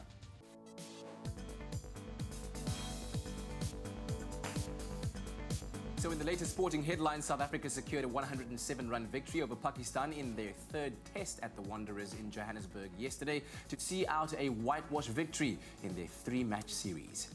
In football news, Manchester City beat Wolverhampton Wanderers by 3-0 in the Premier League last night to keep the pressure on league leaders Liverpool. And finally, defending men's champion Roger Federer cruised into the second round of the Australian Open yesterday as he pulled off a 3-love win over Denis Istomin. And that's a roundup of the major sporting headlines.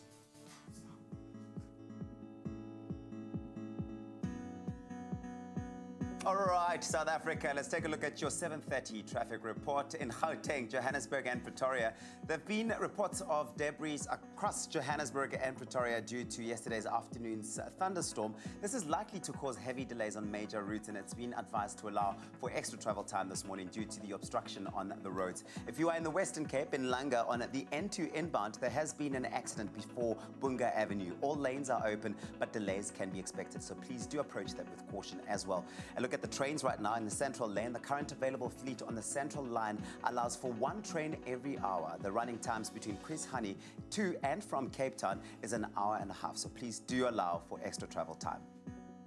Thank you, Tabiso. Well, let's look at the weather, in fact, this morning. A big thank you to Mtobisi, who sent us the spectacular sunrise photo from Newcastle. Well, Mtobi, today you can expect partly cloudy conditions. You can also expect afternoon and evening showers reaching a maximum of 32 degrees. We're going to take a look at the rest of the temperatures across the country. Starting off in Polokwane, a low of 20 with a high of 29 is expected. Mbombela, 21 with a high of 31. We are expecting some thunder showers in Pretoria, 19 with a high of 33. Johannesburg, 18 with a high of 32. We're having warm conditions in Mahikeng, 21 with a high of 38. Klerksdorp, 20 with a high of 37. Kimberley, 19 with a high of 39, and Bloemfontein, 17, reaching a high of 38. If you're in Richards Bay today, 33 is your maximum. Pietermaritzburg, 18 with a high of 26.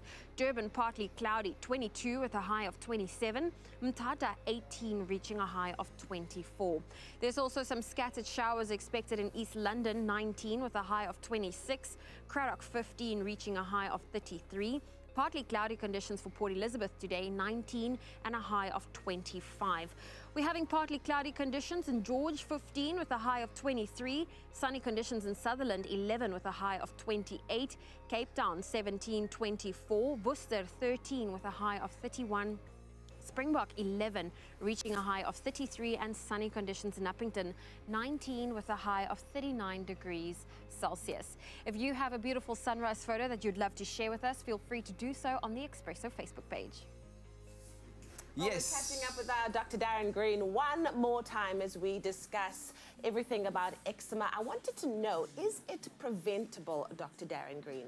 If you're genetically predisposed to it, no. You're not going to know that you have it until you've already been exposed to some or other trigger that actually causes the manifestation. Yeah. So in terms of that, interesting, the research regarding your question, regarding when you're pregnant as well, what you consume and what you eat and how that affects the immunity of your baby or your immune system and allergy profile. Also, the food that you introduce to a newborn. Yes. At what stage you introduce them to eggs, peanuts, and so, you know, with the knowledge of a family history of peanut allergy, for example, when the right time is to actually introduce them can also play a role in whether they actually develop sensitivity to it or not. So very useful to speak to an expert that works in the field, and you get what's called an allergologist. Allergologist. That's an actual profession. So you find a lot of pediatric, well, not a lot of them, very few actually. We're privileged to have, I think, 2 of the best in the world right here in Cape Town. So wonderful through the Allergy Institute, at the UCT Lung Institute, and at Red Cross Hospital as well. So we're very privileged. So we need to obviously consult those people, and they can help you not waste a lot of money on unnecessary tests that someone that doesn't work in the field every day works with, and then, you know, requests unnecessary tests to get to the bottom of the problem. Yeah. So, yeah. We've got a caller on the line. Lily is on the line from Durban. Good morning, Lily. Good morning to you, and compliments of the season to you all, guys. Compliment. Lily. Hey, I'm so glad I can speak to you all 2019. It's great to have you on the phone. I love your smile. Listen, let's hear you out. What do you have to say? Morning, doctor. Good morning. Good morning. The boys went for a holiday, you know, December, and they came back with this rash, and it's like water pimples. Ooh. Yes. Yeah. Like full blisters, on their arms and their fingers, between the fingers. How can I treat that? All right, so water pimples, she means. Obviously, it's difficult. We're not seeing the rash. Yes. So I think when we speak about water-filled blisters or skin rashes, a few things come to mind. The first one is obviously chicken pox, which is highly contagious and happens in small kids, particularly if they haven't had their, you know, if they're underage for their vaccinations as well. Yes. And it's a disease often that we see in childhood, and once you've had it, your body develops immunity to it. So water-filled blisters, obviously that being right at the top of the list. Different stages, some of them will dry out and form crusts, and they're very itchy, and it can eventually cover the arms and the legs and eventually the whole body. But when you come back from a holiday in older children and that happens, you've got to go and look at what they've been exposed to. You've got to look at whether they were exposed to a certain sun cream on holiday, whether they swam in specific rivers, where did they swim, was it still standing water, was it seawater, etc. And then also go and look for associations in the environment. So, yeah, one would have to then go through a process of elimination, going through that. But the most important, are the kids well? Do they have any fever? Are they systemically unwell? Yes. Have they got good appetite? Are they ingesting water, etc., etc.? One would want to look at all that first. So I'd recommend that they have it checked out, especially if it's a water-filled lesion, not a common thing, and one would have to go and look at it. Fantastic. Thank you so much for that call, Lily. We do appreciate it very much. I do believe we have one more chat. Or was that the last one? That was the last one. That's always so saddening when we get to this point. I feel like we could just speak for hours and hours on these things. But as always, we can follow you on social media at Dr. Darren Green, or Dr. Darren Green, and you engage. Thank you very, very much for always being there to be a helpful expert to talk to all things medical. Okay, we're going to take a quick break right here on your feel-good breakfast. Why are you laughing? Okay. Okay, all right. Listen, after the break, it is awards season all over the world, and Hollywood is basking in it. All the winners from the Critics' Choice Awards, which happened on Sunday. Absolutely, we'll run you through. And then, of course, some good news. Superstar James Morrison is heading to South Africa, and you stand a chance to win some tickets. We'll tell you how after the break. Do you want some coffee? I'm good with coffee, man. Okay. Explore world of members-only experiences you'll love. Sign up to Marriott International's award-winning loyalty program, Marriott Rewards, and be rewarded for your loyalty by enjoying endless experiences at over 29 unique global brands and over 6,700 distinctive properties in 130 countries. Sign up today at members.marriott.com and enjoy endless experiences.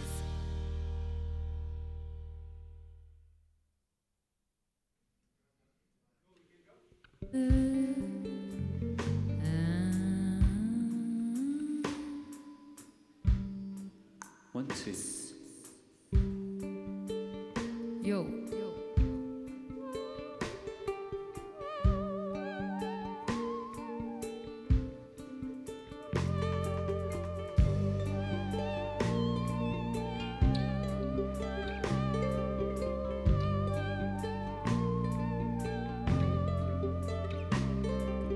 I was left waiting now for the day, keeping in trouble and keeping at bay.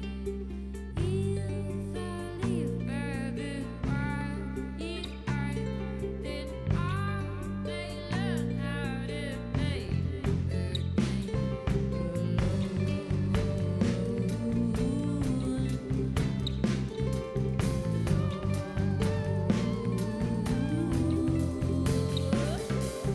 sun sits down by the waterline, waiting quietly for the night.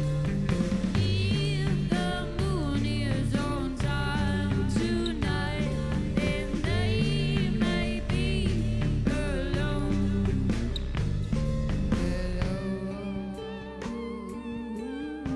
Can I get my voice?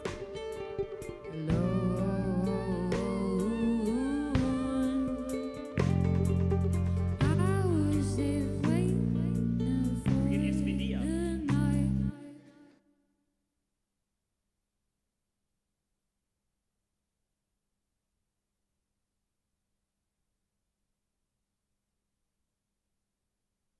It's my feel-good breakfast show.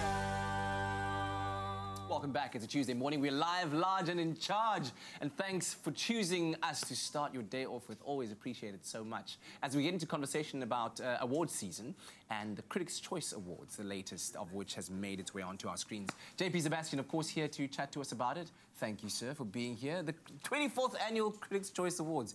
Oh, How did you know? How important are these awards? Yeah, there's like so many. Oh man, and these awards have been running since November, so I've not been sleeping too much. Hence, last week obviously we had the Golden Globes. This Sunday was the Critics' Choice, and how important are they? So what's really interesting about the Critics' Choice is it's one of the youngest awards institutions, but it's got one of the highest strike rates for guessing which will win the Oscars eventually. Oh, wow. So Better than the Golden Globes. Golden Globes will only make about 50% of prediction reliability. So what wins at the Golden Globes, only about 50% of them will go on to win at the Oscars.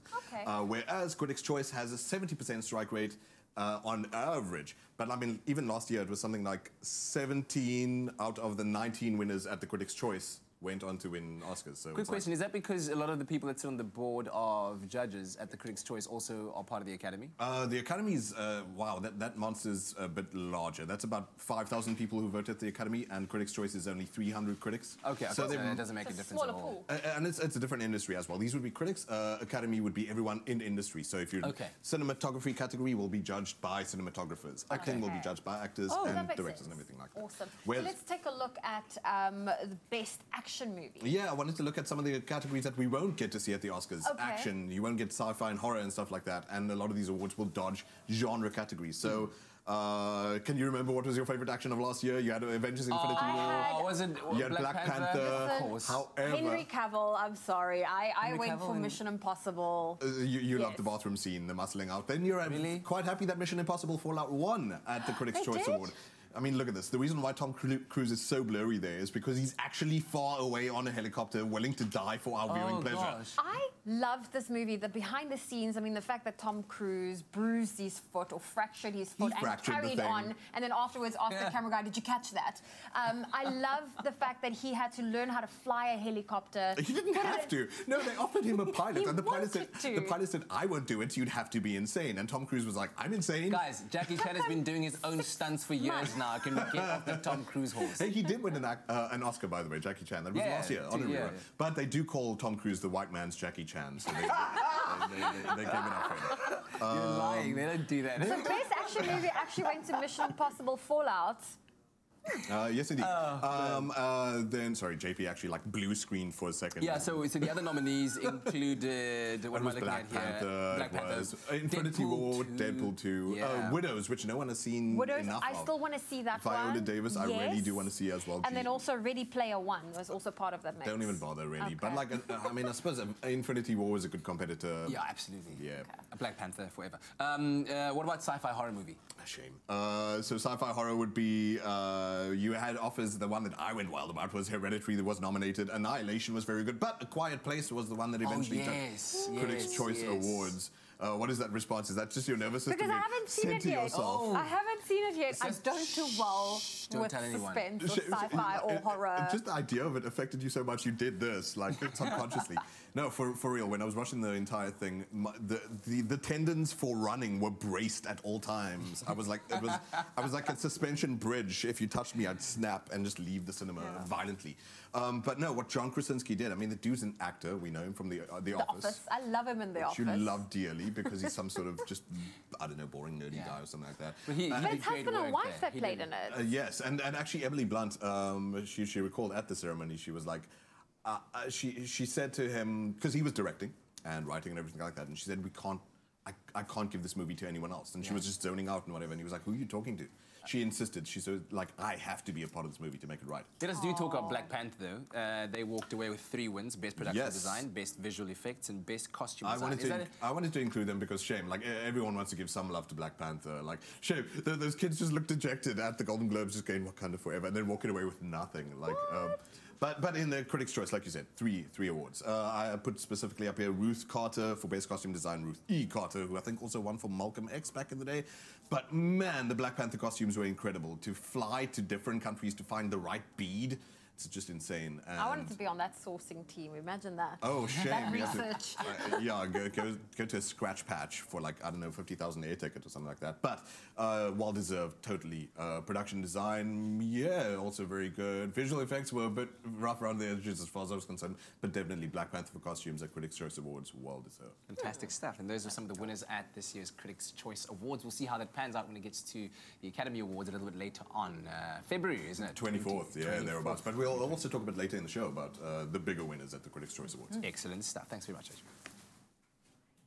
Well, how about this one? This next artist burst onto the musical scene in 2006 with the song You Give Me Something and proceeded to become one of the most influential artists of the 2000s. Now, Sam Smith, Ed Sheeran, George Ezra, James Bay have all cited this amazing singer-songwriter as a major influence in their work. He's credited as the defining or the guy with an acoustic guitar genre, and this artist has been on the scene for over a decade.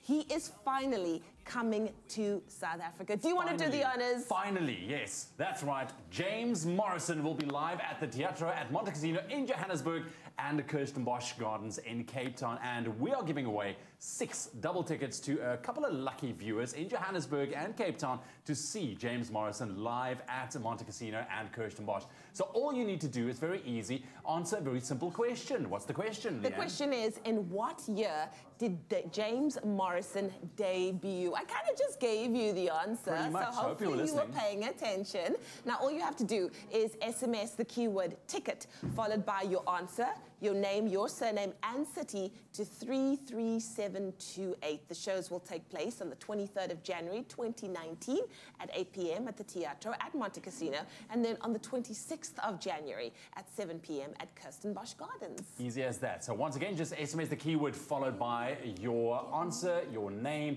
and surname. That's ticket, your answer, your name, and surname. and city to 33728. And remember, all the SMSs cost R1.50. Sadly, no free SMSs don't apply. And the competition closes this coming Friday, the 18th of January at 12 o'clock sharp. And remember, T's and C's can be found on our website, expressoshow.com.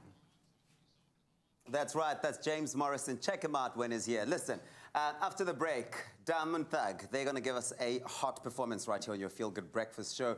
And then, how clued up are you when it comes to travel insurance? That's the question we're asking. Stay tuned. All right, guys, so that riff, when that comes through, what I need to hear is you need to go harder on the bass.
It's my Feel Good Breakfast Show.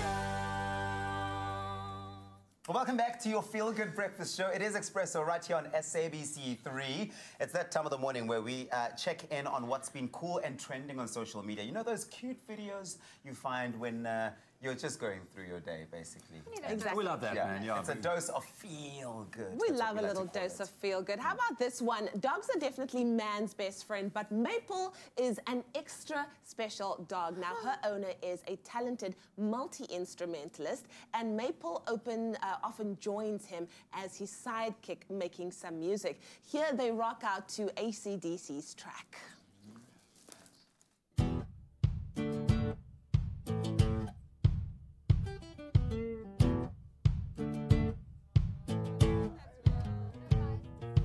Dogs and some cats. Is that real? Some dogs and cats, I swear they were humans in their previous life. No, guys, I think it's very cute. I do. And the consistency of the beat. Some animals, they were humans in their previous life.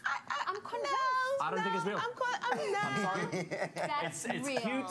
It's very cute, but I don't think it's real. I think Maple's hand is just resting there and somebody else is going to... No, but you can see the thing. That's the pedal. That's where you push it. It's the dodgy. If Maple was invested, he would have been looking at that pedal. Yeah. You know? I need to know, But he's like chilling. Is Maple really playing the drums? That's what I'm going to do. Well, how about this? Let's see if, you know, the catwalk. It's all about the models, and the models always steal the show. But in Istanbul, this cat literally stole the show. Just take a look. Here we go. Such... Okay, so models are walking... Oh, my goodness! Really? Why do cats like this? You know, usually they're so anti. And now all of a sudden it's like, let's play. Okay, so this might sound weird, but why is there a cat on the catwalk? I was actually wondering. All the catwalk. All catwalks should have cats. Look at this cat. Hello. Wow. Yes. Couture, darling. See, he was a model in his previous life. He's like, oh, okay, this is what we're doing. We're walking. And we'll attack this guy. In all seriousness, Istanbul in Turkey is one of the places with the most number of street cats. So there's cats everywhere. So do they get invited to Fashion Week? I think they just make themselves at home anywhere they find a space. Yeah. Even on the catwalk. How is that? There he goes so again. Funny. Wham! Don't try to take my moment. Oh my word, that is so cute. Fierce as well. Putting a smile on our dials this morning. So, I mean, come on. Animal stories always just makes us feel good. We do love Maple. Maple, we love you, just by the way. Even if you didn't really But listen, bang that drum. haters are always going to say it's Photoshop. That's what I've got to say. I think Maple, I believe in you. You're talented. Just look at that. Oh man, the catwalk jokes going around the studio right now. But anyway, let's refrain from those and enjoy some music from Diamond Thug. And they've been wonderful so far. You've been enjoying them. And for those that are enjoying you live on TV, where can they see you performing live? What does your schedule look like? Yeah.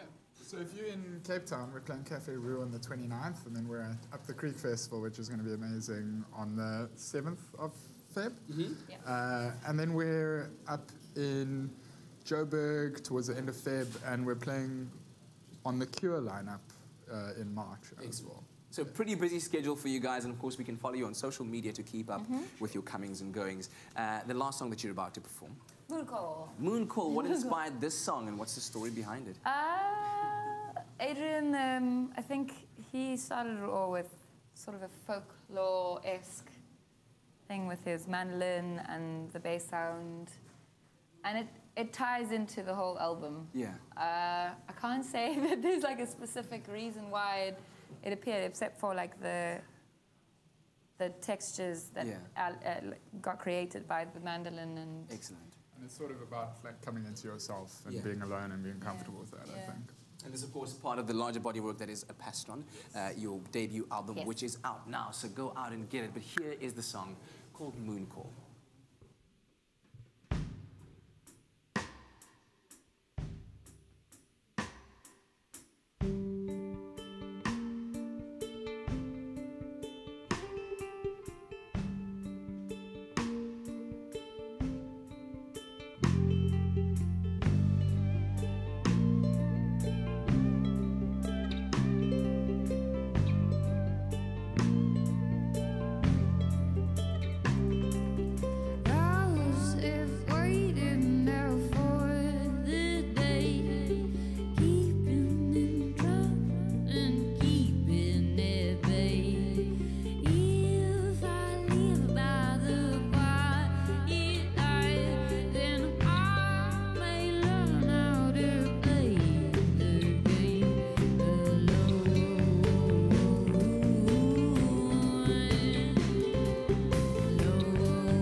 live on your Feel Good Breakfast Show. Right now it is time for your news. Let's run you through for the last time. Starting off with your national news.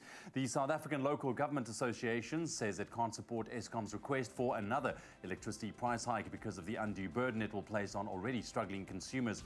It says Eskom's demands will not only exacerbate debt owing by municipalities, but also force more paying customers to move off the grid. Countrywide hearings on Eskom's request for a 15% annual increase for the next 3 years started in Cape Town yesterday, with Eskom telling the National Energy Regulator of South Africa that it's in a debt spiral. And Parliament's Home Affairs Committee wants its officials working in the front line to be prohibited from using cell phones during working hours.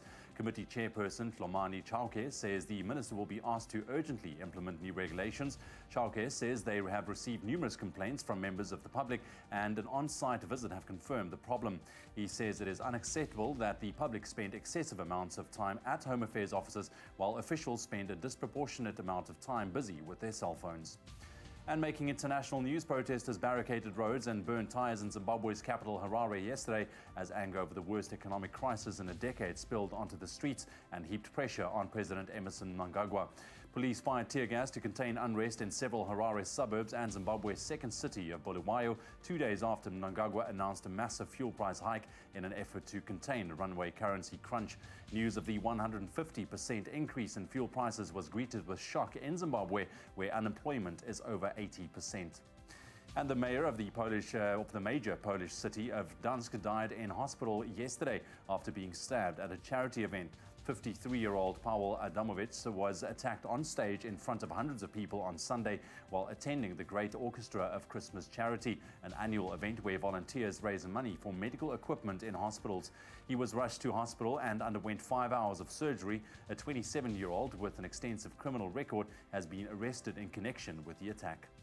And finally, to spot an adult male hippo weighing some 1.5 tons in the wild is a thrill, but roaming the streets of a large town, maybe not so good. Fortunately, the enormous stray hippo bull that had been spotted roaming the streets of Mbombela in Mpumalanga several times during the past few days was finally cornered grazing alongside the R40 on Sunday morning. Mpumalanga Wildlife Protection Services moved in swiftly, and after 3 darts, the big fella was tranquilized. It took 3 more hours to hoist the huge body onto a barricaded animal transport vehicle to be carted off to safety. A hefty problem, but in the end, all's well that ended well. And with that, we leave you news headlines for your Tuesday morning right on your Feel Good Breakfast Show.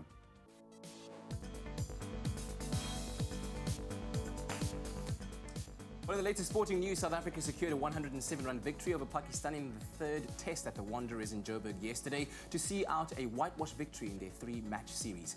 Pakistan started the day on 153 for 3, still needing 228 for victory. But the Proteas bowlers showed their strength as they restricted the visitors to 207 all out.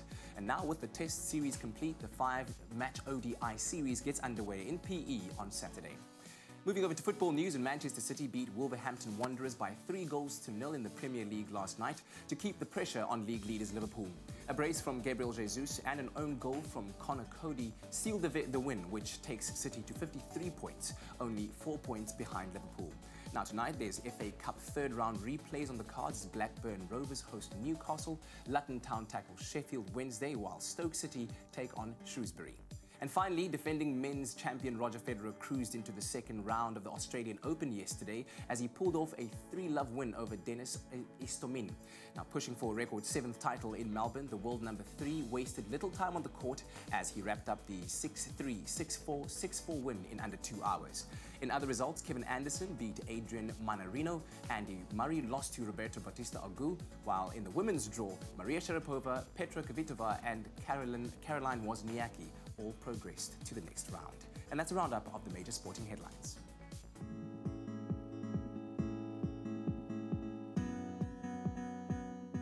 Thank you, Kat. The last look at your roads this morning. Gauteng in Johannesburg or Pretoria. There have been reports of debris across Joburg and Pretoria due to yesterday afternoon's thunderstorm. Now, this is likely to cause heavy delays on major routes, and it's also been advised to you that you allow for extra travel time this morning due to the obstruction on the roads. And if you are in the Western Cape in Milnerton on the N7 southbound, there is congestion at the N1 off-ramp. Please allow for extra travel time this morning. And if you're using trains on the Monte Vista line, line, there is an extended travel time of 20 to 30 minutes on the Monte Vista line due to speed restrictions, sets out of service, and faulty signals at Avondale. Wellington trains will operate via Monte Vista. Don't fear the flu. Boost your immune system with Effaflu C Immune Booster by Pharmadynamics. Effective, affordable healthcare. Thank you, Tabiso. Well, let's take a final look at your temperatures. We want to say thank you to the beautiful sunrise photos that's come through. Thank you to Zane Smith for your beautiful picture from Cape Town. Fatah Khan for your amazing sunrise picture from Richards Bay. And lastly, Mtobisi Mhlali for your spectacular sunrise from Newcastle. Well, let's take a final look at those temperatures. If you're in Polokwane today, your minimum is 20, your maximum 29. Mbombela 21, 31. Pretoria 19 with a high of 33. Johannesburg 18, reaching a high of 32. It's going to be hot in Mahikeng today with a low of 21, a high of 38. Klerksdorp 20 with a high of 37. Kimberley 19, 39. Bloemfontein 17 with a high of 38. We have partly cloudy conditions in Richards Bay, a low of 22 with a high of 33. Pietermaritzburg 18, 26. Durban 22 with a high of 27.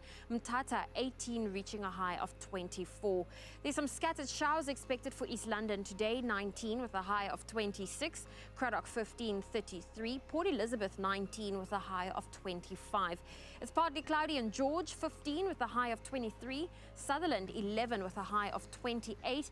Cape Town, your minimum is 19, your maximum 24. Worcester 13, 31. Springbok 11, 33. And Uppington, it's sunny with a low of 19 and a high of 39 degrees Celsius.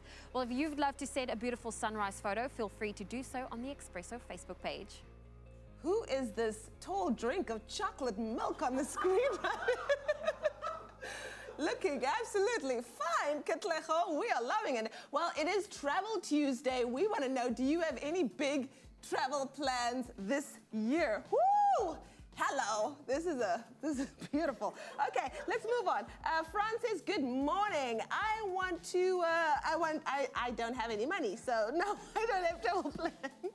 Khomotso says, definitely Table Mountain this year, Durban, Sun City. Wonderful. Alison says, you know what?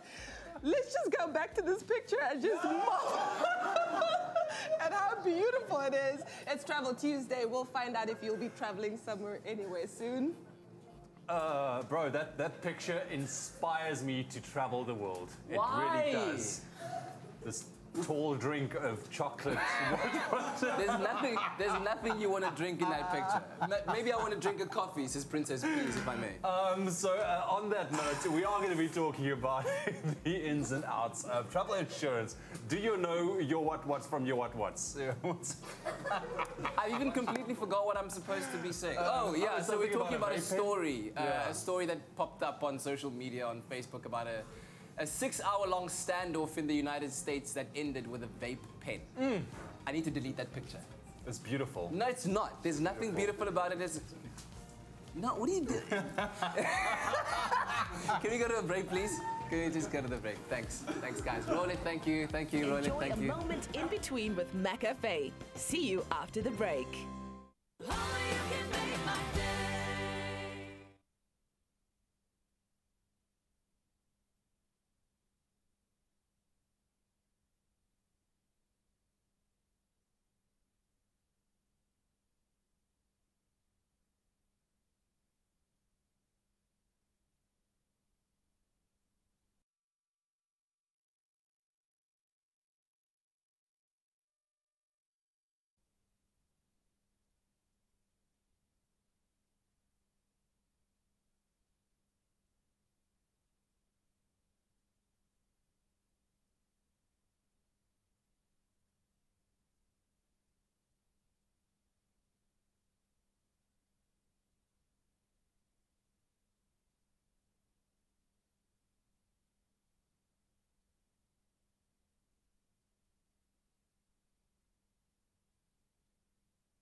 It's my feel-good breakfast show.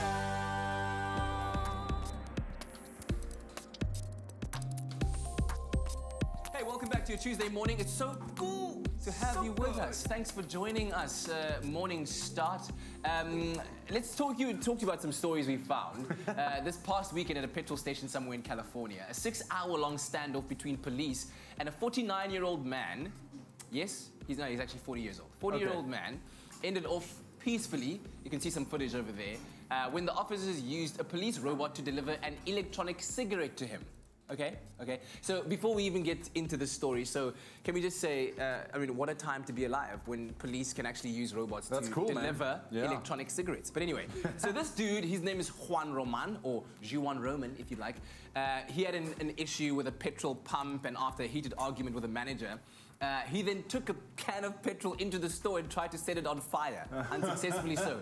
Didn't work out, so he fled the scene in his bakkie, to another petrol station. And when he got there, the manager noticed that there looked like there was a gun in his car. So he called the police, and after they tracked Juan down, a standoff then ensued that lasted 6 hours long. And in the end, Juan agreed to surrender if they'd give him a pack of cigarettes. But then, of course, there was a fire hazard because he's at another petrol station, so they used the police robot instead to send an electronic cigarette to him, and Juan Roman was happy, and it ended the 6-hour standoff. Wow. Yeah, they use a remotely controlled robot. There it is. Here, Juan Roman, here's your electric cigarette. It sounds so fancy, but it's just an RC car. Yeah. Anyway, it's like those that bring like the sand to the rugby players. So he gets his vape or whatever it is, and he's been arrested on charges of attempted arson and vandalism. And it turns out he didn't even have a gun after all. Oh. He just like got really, really angry. Like, bro, chill. Just for a packet of cigarettes. Chill. That's crazy, man. Anyways, listen, let me blow your mind a little bit here. Blow my mind. I know that you know, well, I think most of us, especially traveling now during the holidays, if you hit a stop-go system, how do you feel? Seriously. It's like, yeah, because you want to get to the destination. Exactly. So there's a video that surfaced on Facebook, listen to this, with the biggest load ever to be delivered on roads in Canada. Now, altogether, including the trucks and trailers required to transport this particular piece of equipment, it's 179 meters long, 9.5 meters wide, and 13 meters high, and weighs 800,000 kilograms, 800 tons, and it took up 2 entire lanes on a highway, including the shoulder of the road as well. So, dude, look at that. I mean, it is massive. Isn't this what's going to form the tunnel to Elon Musk's underground network of cars? Good guess, but no. This particular piece of equipment, it looks almost like a rocket ship or a tunnel, as you can say, will form part of a 48.5 billion rand petrochemical development. And it is the length of an entire rugby field. So, and it's only being transported about 50 kilometers, but it took 4 days to do that. Where is this again? In Canada. Canada. Oh, wow. Yeah. Hey? That's it's monstrous to look at. Like, you can't imagine the size. And I mean, the camera obviously. And as you can see, obviously, all these things, these kind of trailers or beds, they're not connected to the thing. So it's all. You know what I just imagined? Because you know, like when truck drivers have to go to do their license, they've got to be able to do whatever point turn with a 15-ton truck. Imagine you're the driver of that truck, and then you miss your turning point by like 10 meters. Now you have to reverse. Yeah. And it's like on a bend. I'll get out. Get out and walk. Hand in my resignation. I'm not spending 3 days reversing this thing. Anyway, those are some cool stories from the world of tech, or your Tech Daily Digest. Share the stories that you found interesting on social media with us. And of course, please hashtag Expresso Show. And Juan Roman, relax, man. Yo, it's not that hectic, eh? It's just a petrol pump. My gosh. Book flights from 499 Rand, only on travelstar.co.za. Well, it is Travel Tuesday, and here at Expresso, we like to keep you informed on all the best travel deals and the best travel destinations to suit your needs. But there's more to traveling than the destinations, and today we have Janice Temmers from TravelStart here to tell us all about the importance of travel insurance and how to go about ensuring that you are completely covered in the case of any travel emergency. Janice, so good to have you on the show. Happy New Year! Likewise. May it be a great year. I know, a great travel year as well, and that's why we've got the experts in the industry here with us. Thank you. But this is, I think, something that people oftentimes neglect to think of or even make sure that we put in place travel insurance. Before we delve more into it, what exactly is travel insurance? Well, there are two types of travel insurance, so it depends on whether you're traveling for leisure or you're traveling for business. So you'll be covered for both. And travel insurance would cover you for medical and injury-related expenses, and believe me, things can go wrong. Yes, I know. Loss and delayed baggage, repatriation, you know, misconnecting flights or missing your cruise, journey cancellation, journey curtailment. So things like that are actually essential, and that's what you'll be covered for. Yeah, I remember when I went to Thailand, I didn't have travel insurance, and I fell off a scooter. My biggest concern is landing up in a hospital. Fortunately, it wasn't bad, but why is it important that people do take out travel insurance, unlike myself? Okay, so exactly what happened to you after you fell off that scooter? Yes. What was that bill like, right? Well, unfortunately, I didn't have to go to the hospital. Okay. It wasn't that serious, but still having to go to the pharmacy and having to get dressings and ways to clean it and all of that, that became an expense. Well, lucky for you, it was Thailand, so it's not too expensive. Exactly. So, well, you know, things can go horrible. I was in Bali in November, and the most ridiculous thing happened. I mean, something as ridiculous as a mosquito bit me, and I had a horrible, horrible reaction to it. I wasn't sure if it was a spider or what it was. I had, you know, my feet and my legs swelled, and it was just ridiculous. I'm not even going into the detail. And then went to a medical doctor, and I thought, you know, it's going to be quick. I mean, how much can a consultation be, right? Okay, I didn't ask any questions. I'm being treated, and, you know, the assistant comes in. When I got the bill, I was like, there goes my shopping budget. And, you know, I had to swipe it, but I had travel insurance. So when I got back home, I submitted my claim and I got paid out. Wonderful. So, you know, those kinds of things. And what happens when you get to the airport, Leanne? And, you know, you're maybe on a skiing trip and your bags don't arrive, right? It's not even, you might be taking a trip to arriving in Geneva airport and your bags are still in Johannesburg. What are you going to do? So luggage delay, lost luggage, things like that are covered. If you miss your connecting flight, that's going to be a huge expense. So, you know, it works on a pay claim basis. You pay for it, submit your claim, and you'll be sorted. I think a lot of people don't take it because they're afraid of prices that just keeps getting higher and higher and higher. But how much is one expected to pay when it comes to travel insurance? Like 45 Rand a day for comprehensive cover. I mean, go to Italy and you have a glass of wine. What's that going to cost you? €5, right? That's more than what insurance covers you for a day. So it's, I mean, what I paid for my travel insurance versus what my claim was, you know, it was a no-brainer. I was so happy that I had my cover. Exactly. And when it comes to families, does it cover whole families, or is it on a, like, person-to-person basis? Well, parents can have cover with their children. So if they are under 18 years old, then they can share the cover with the parents. So, yes. Okay. And who is necessarily considered a family member? So you said parents, and then kids to a certain age, or what? Can the grandma also, the aunt? So it's just dependents under 18. So whether it's your biological son or daughter, stepchild, or you are the legal guardian. So literally someone who's financially dependent on you. Okay. Let's say you made the mistake of booking your flight, booking your holiday and everything. You didn't choose the option of travel insurance. Now you're on your at your destination already. Can you still opt for travel insurance, or is it like, sorry, you missed your opportunity, too bad, so sad, may the gods be with you? Yeah, and that's such a good question, because we get asked this quite often, and I don't think people really realize how important it is. So, unfortunately, if you didn't purchase your travel insurance before you traveled, then I'm sorry, you will not be covered. It's really, it's sort of like having a car and you don't have car insurance up until you're involved in an accident, that kind of thing.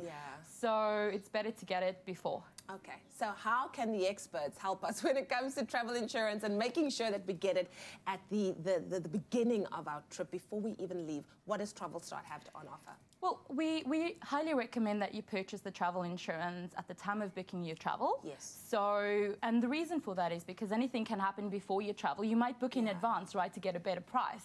And life happens, so now you need to cancel. So you can have the journey cancellation and journey curtailment included in your travel insurance. But you can still buy your travel insurance long after you've purchased your flights. So let's say you booked your flights last Friday and you're only traveling May. You can even buy your insurance on the day of your travel, provided it's before you embark your flight. Wonderful. So, and just call us on the number that you see on our screen, or pop us an email at at travelstart.com, and you'll have an expert that will assist you. It's that simple. It's that simple. Oh, my word. Such a small little detail that can change the experience that you have with regards to your trip in such a big way. Thank you so much, Janice, for being here. Oh, thank you for having me. I always feel so much better whenever she's here. TravelStart making sure that we travel safely. Now, that's just another amazing way that you can enjoy hassle-free, budget-friendly getaways with travelstart.co.za. Book flights from 499 Rand, only on travelstart.co.za.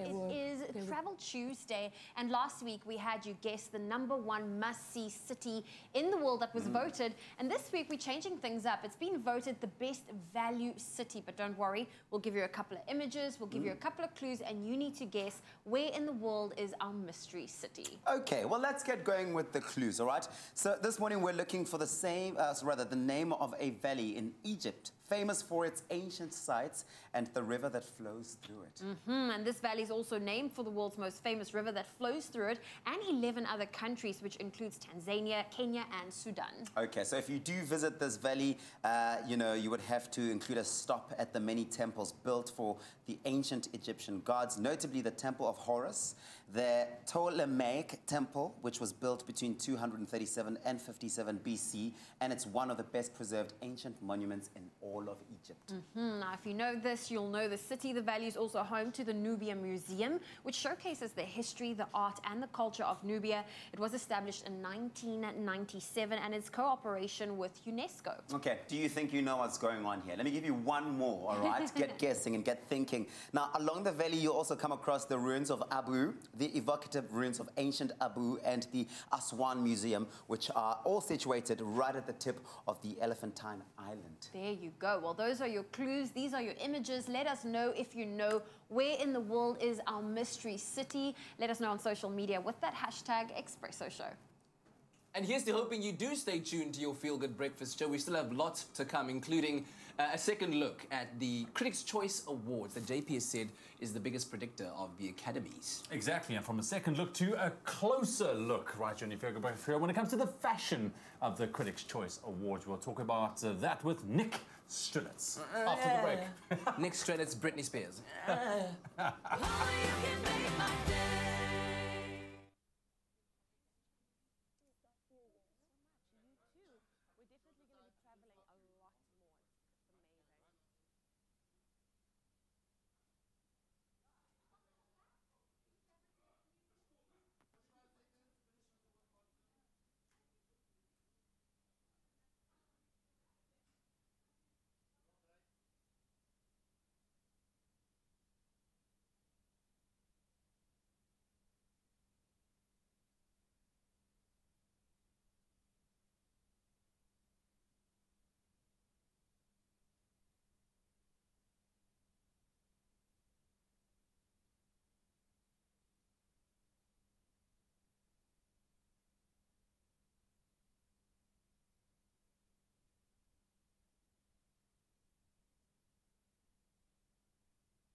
It's my Feel Good Breakfast Show. Hey, welcome back. It's a Tuesday morning. We are live, large and in charge on your Feel Good Breakfast Show, Expresso, and we continue our chat with JP Sebastian. It's all about the Critics' Choice Awards, yes? And this is obviously in the run-up to the big fish, which is the 24th of February, the Oscars. Then before that, there's still the SAGs. Then before that, there's still the BAFTAs. But hey, let's talk about what happened this Sunday. Let's do so. Big winners. So we're going to take a look at the big categories. For example, Best Actor. Best Actor. Obviously, I think a lot of people wanted to see, maybe at the Golden Globes, they wanted to see Bradley Cooper take it for A Star Is Born. However, Christian Bale takes it this time. And you're not sure? No, I still can't believe the metamorphosis he went through to, I'm so worried about this man's kidneys. I really, like, these actors are amazing and whatever, but I don't think it's the kind of thing, like, I want to encourage, like, young, up-and-coming actors. Don't break your bodies. Because quickly, that's not makeup, right? No. He gained 20 kilos. And that was on top of Batman weight, and then Batman came from The Machinist, where he lost 25. So it was 25, Batman weight, and then an extra 20. So this dude is, we're going to do the biopic of him dying like in the next 2 years. His body, yeah. Like he's dedicated to the thespian craft. And when you see him like at the award shows, he's like back to normal. No. No, he's not. No, I'm saying no, it's weird. It's wrong that the human body should squash and squeeze like that. Exactly. But the dude's an exquisite actor, and I think one of the things that he did that was quite funny at the Critics' Choice, he was like, you know, I think I must thank America for allowing me to stay here, because people on social media were like, what? Christian Bale's not American this whole time?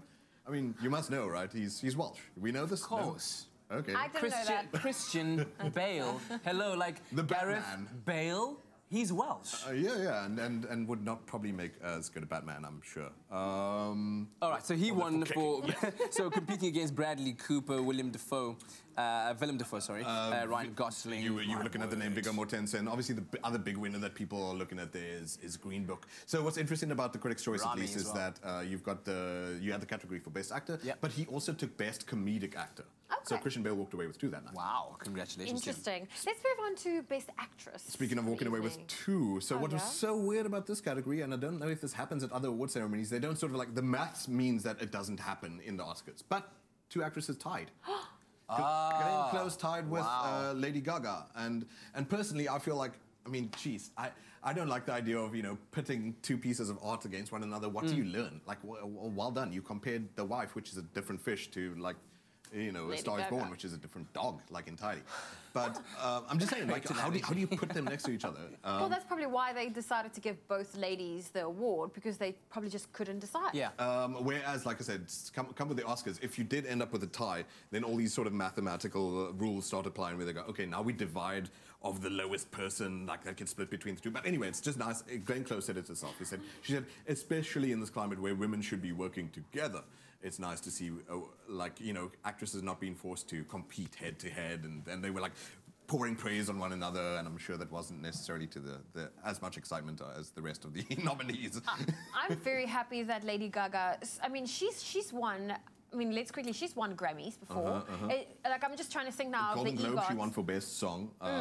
And then she won for Best Song in Critics' Choice too. But people were rooting she's for her making her way to becoming an all-rounder. Yeah, and she has said after Star Is Born she's still desperate to cling to this new path that she's on. She even wants to start scoring movies as well. She's just but she was incredible. Yeah, and it really helps if you can see, and the person draws it up from their heart. Is where it comes from. So let's look at this one, Best Picture, which is obviously one of the biggest that'll come around at the Academy Awards as well. But among the nominees were Black Panther, Black Klansman, The Favourite, First Man, Green Book, If Beale Street Could Talk, Mary Poppins Returns, A Star Is Born, Vice, and Roma. Such a really very good competition there. Yeah. If Beale Street, you know, Black Klansman, which was my 3rd favourite, but Roma, which was my favourite of all of last year. In fact, it was at these awards that his friend Guillermo del Toro, that is the friend of Alfonso Cuarón, the director of Roma, who said this is one of the greatest movies he's seen of all time. Wow. Del Toro is the guy who did The Shape of Water last year. Yes. Previous winner. So this is definitely telltale. I think the Oscars now is starting to go, okay, I think we kind of like are being squashed into a certain lane where we have to make a decision. Roma, I think, walked away with something like 5 awards on that night, including Best Director, Cinematography as well, which is the same guy. So Alfonso Cuarón was behind the camera. He was the director. He was the screenwriter. It was such a labor of love and such a personal thing, and it comes across. I just wonder whether a movie like Roma is a movie for everyone, because not, you know, it's a nuanced, artistic movie. Like, so I'm not one of these people. I think it's really horrible if you get some stupid, snobbish critics who think, oh, it's because the masses are dumb. No, it's because you're all lazy to read subtitles. Like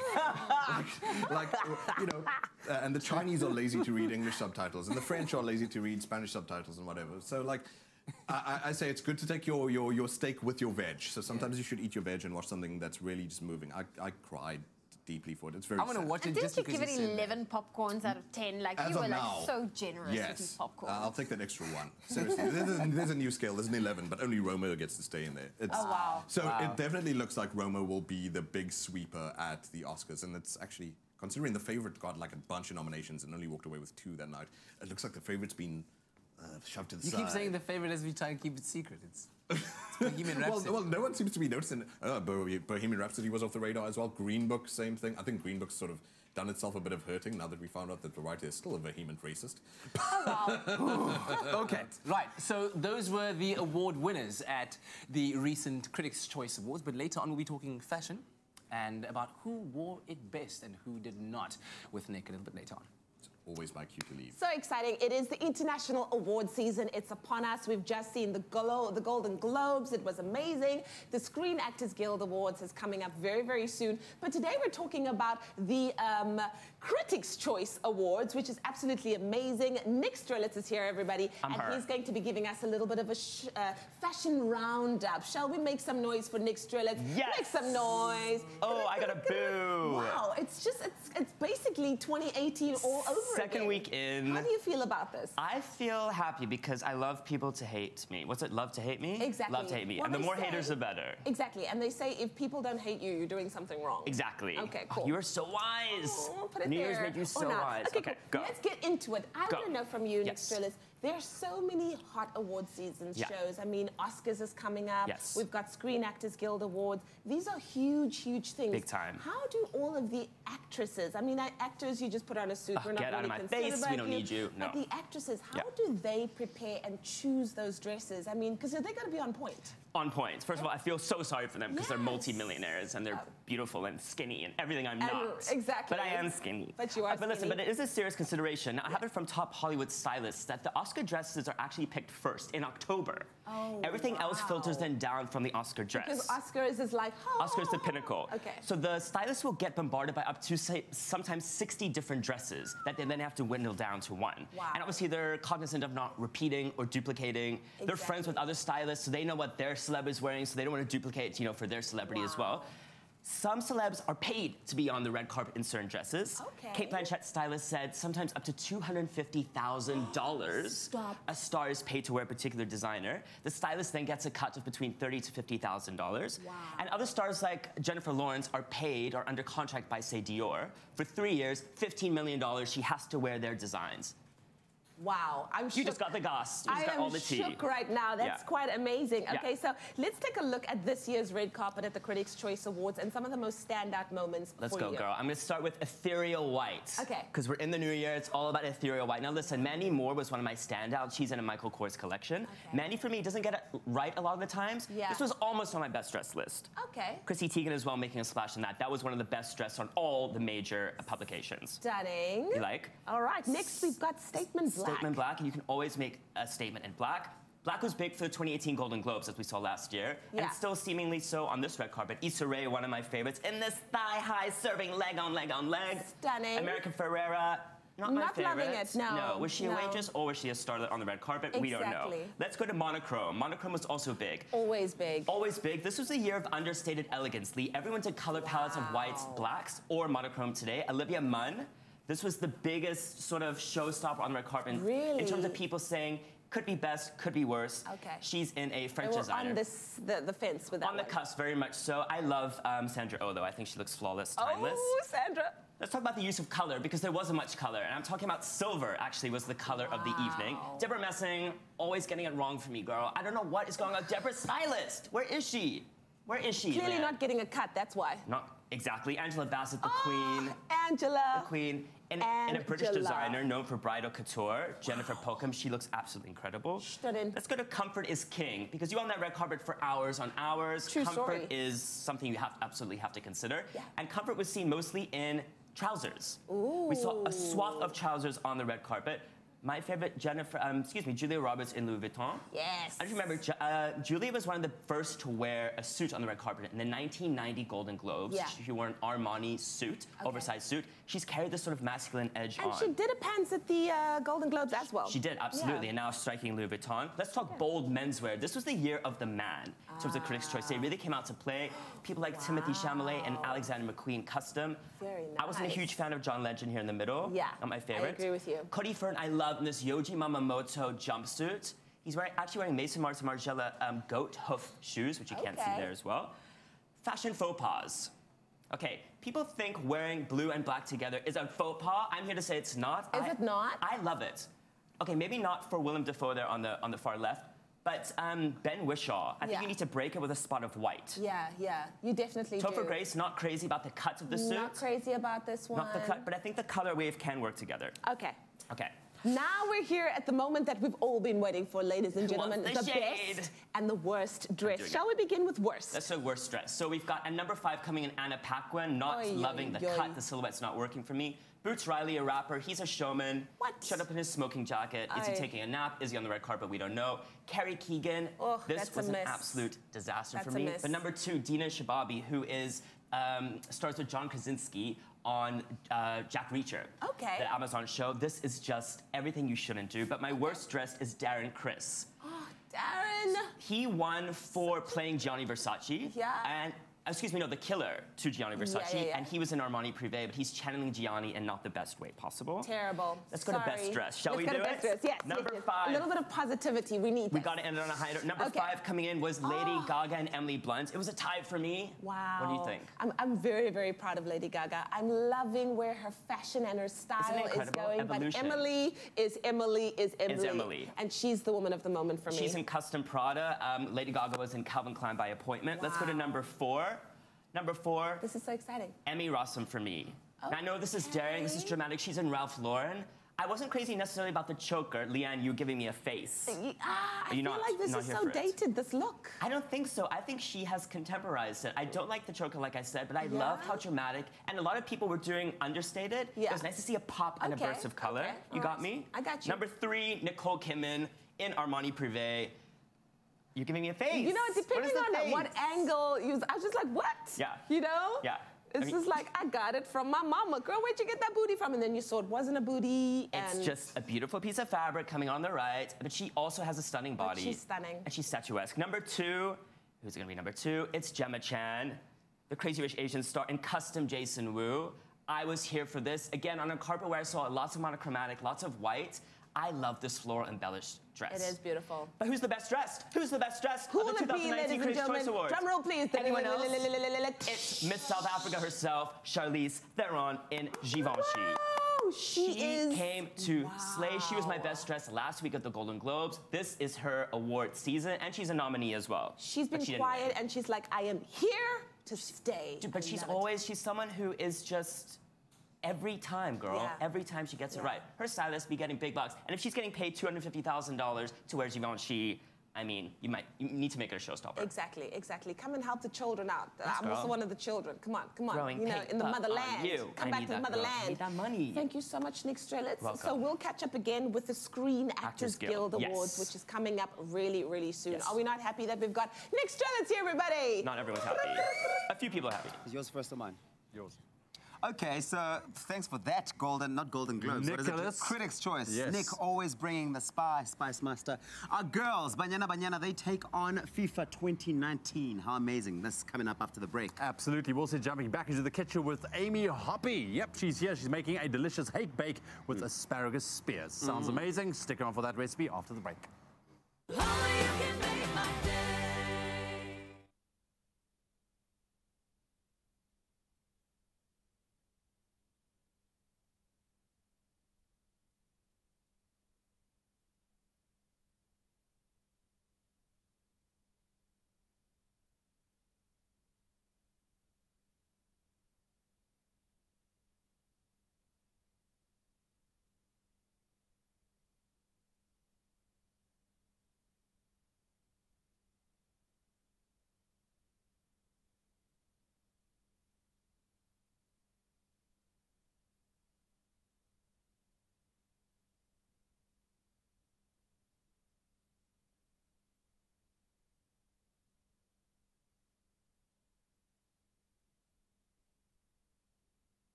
It's my feel-good breakfast show. Welcome back to your Feel Good Breakfast Show. It's a Tuesday morning and we're live, large and in charge. Thanks for your company. Now, 2018 was a stellar year for South African sports, with our national women's soccer team standing out above the rest. Last year, our ladies in yellow won a 5th COSAFA Cup title. They claimed 2nd place at the Africa Cup of Nations, and they secured qualification for the Women's World Cup for the first time in the history of the country. What do you say, South Africa? Let's hear it. Come on. History makers. So here to chat about their impressive year, Thembi Kgatlana and Janine van Wyk from Banyana Banyana from the squad are here this morning. So good to have you here, ladies. Good morning, and wow. You guys are a source of pride for us. Yeah, I think we've had a phenomenal year. 2018 was probably the best year for us as the national team, Banyana Banyana, and it's took a lot of work, a lot of effort, but we can finally say that we have made our dream come true by qualifying for the World Cup. Wow, congratulations. Thembi, what is it like being part of this squad? Because especially the post-celebrations that we see, the spirit is just that of togetherness. There's unity and a team fusion that's undeniable. I think it's amazing to be part of Banyana, and that brings us together as a team because we know of the struggles that we always face, and you know, as women, you're never given a chance or accepted for the sports that you're doing. So we love what we do, and we wake up every day just to be there for each other. Yeah, I've got to congratulate you, of course. Your confidence must be riding super high after your Player of the Year award win at the CAF Awards. Can we just please get in there? Let's get it. We have a cap in our hands. That is absolutely beautiful. Look at that photo over there. Going into it, given the year that you had personally, were you confident that you had a good chance at taking that award of Player of the Year? I was a bit scared. Of course, I couldn't sleep the night before the awards. And I think one thing that I had in the back of my mind was that I had a good AFCON, and that, you know, kept me motivated, but not taking away the fact that 2 Nigerians also had a good year. But at the end of the day, I think I was comforting myself with the fact that I had a good AFCON. Halala, man. Halala. And of course, a great year as well for our coach, Desiree Ellis. There she is, holding her own trophy for Coach of the Year. Tell us about what it's like working under her, working with her as team manager. Yeah, Coach Des is a great coach. I mean, she's been in a setup for a very long time. Yeah. Not only as the coach, but a national team captain. And she knows what is expected of a national team player. Yeah. And she, you know, tries to bring out the best in every single player. And she's there for us. She lets us play, you know, our own football and expresses ourselves. And I think that's why Thembi got African Player of the Year, because, you know, she puts her on the field and says, Thembi, go do your thing. Yeah. So she's been great, and we're really happy that she got Coach of the Year. Yeah. If I may ask you, maybe both of you, to comment on what do you think is the secret behind the success of Banyana? Is it more an individually based thing where each player is motivated to go out there and give up their best, or is there a cohesion from the team point of view? I mean, from a national sporting perspective, like I said, you are the pride of the nation over and over and over again. What is the secret? Well, I think it's a little bit of both. There's a lot of players that have been here for a very long time, and we have had so many opportunities and failed so many times to qualify for this World Cup, and it's always been our long life dream to qualify and participate at a World Cup. And we had that hunger inside of us, for majority of us, to see ourselves playing at the world stage. And that all came together, and we've obviously played, we're so experienced that we've played together for a very long time. We know each other's strengths, each other's weaknesses, and I think that has really been key for us. And we said at this AWC that this is our moment. We've come together for such a long time. We've come together, and now this is our moment to shine, and I think that is really been key for us. Yeah, and we'll certainly speak some more to the both of you a little bit later on, but man, it's such a pleasure to have you here. We are all smiling from ear to ear. Ladies and gentlemen, Africa Voroyotle, Thembi and Janine, Banyana Banyana in the house, baby! Yes. Woo! Beautiful. Beautiful stuff right here on your Feel Good Breakfast Show. Right now, Amy Hopkins back with us in the kitchen, sorting us out with a delicious weeknight meal that is easy, it's nutritional, and it's straight from inside the Women's Health Kitchen with Amy Hoppy. Very, very proud of you with this one. I know that you work very hard. I don't know where you find the time to do this stuff. That's why I have to have such quick meals so I can work in the evening. Clever, clever. Okay, cool. So basically, hake, bake, hake, and papillon. Exactly, just a fancy way of saying hake in lovely baking paper, which we're going to wrap up so it keeps all that delicious moisture and keeps the fish beautifully soft. We've got a lovely piece of hake here, but you can also use other fish like dorado or yellowtail, all on the sustainable green list. And I like hake also because it's a nice clean protein, but it's also affordable. That's the thing, So it really goes a long way. And this is a very, as you can see, we've got very simple ingredients, but it's high protein with some good veggies. Again, we've got our lovely asparagus. You can also change it up and kind of use different veggies like peppers and tomatoes and things, because the idea with wrapping it up in the paper is that it stays separate from the veggie, so not all the flavors mix. So basically what you're going to do is first set your oven temperature to 180 degrees classic, and then we're actually going to layer some lemon slices underneath the fish as well. So just a couple, there we go, just so that the flavor almost gets in from underneath, and then we're going to... feel we need one more. Yes, okay, do it. I'm sorry. There we go. And then we're going to put it on our baking tray over here, and we're going to layer a little bit on top as well. Okay. And then we're going to have our parsley, because I love fresh parsley with this fish. It just adds a bit of extra delicious flavor. And a little bit of salt and pepper, obviously. And you can add other things like a little bit of chili if you like, which I always love. I will always add some fresh chili, or if I can't find that, some chili flakes. Oh, exactly. Chili flakes are so great to have in your cupboard. Yes. And then actually let's do a tiny dash of olive oil, because you can never have too many of those good bites. Just kind of seal that up. And then you can either turn it over or kind of keep it as it is. And then what we're going to do is have our asparagus on either side. So we just kind of layer this on the tray, and we're going to bake this for about 20 or so minutes, depending obviously on the size of your fish. So some fish you can bake for about 15 or so minutes. This will probably take about 20. Let's just wrap it up. So you're just going to fold this just kind of fold it in. You can also turn it over if needs be. You might have to do that. Paper. There we go. Let's just do that. There we go. Sounds good. And then a little bit of drizzle on the asparagus as well. There we go. Lovely olive oil. Quick this is. So quick. And then pop it in the oven 15, 20 minutes. Done. And you don't even look. Carry on doing whatever you're doing. And then dinner is served. Ta-da! Brilliant. Just like that. Look, it looks exactly like it is in the picture as well. Good job. Good job. The keyword is fish. SMS that to 33728. That's fish to 33728 if you want to get your hands on this recipe. Hake, bake with spears. Exactly. Sounds cool, Some lovely summery spears. And I love putting a little bit of extra lemon juice over that as well. Just that fresh lemon juice just brightens up any dish. It's really divine. And like you said, hake is affordable. It's it is filling, it's healthy. It's good quality protein. Yes. And this is exactly the kind of meal that you can double up if you have more people. So just bigger piece of fish, more veggies. Like I said, again, tomatoes, peppers are also great veggies to have in here. Some courgettes even.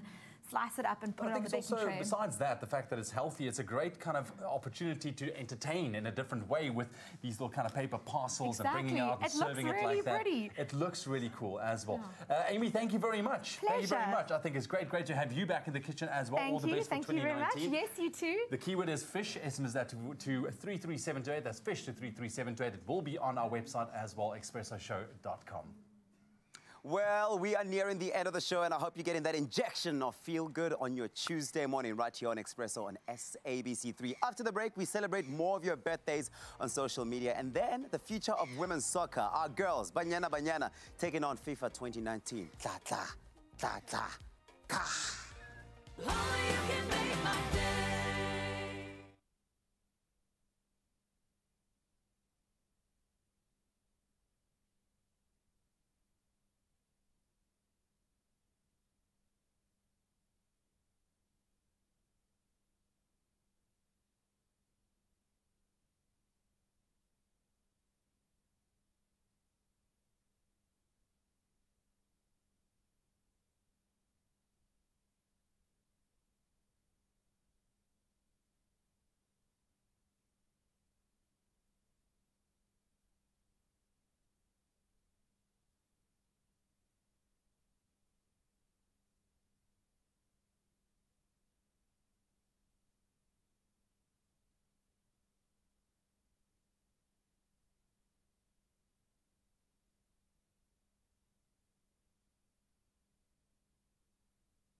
It's my feel-good breakfast show.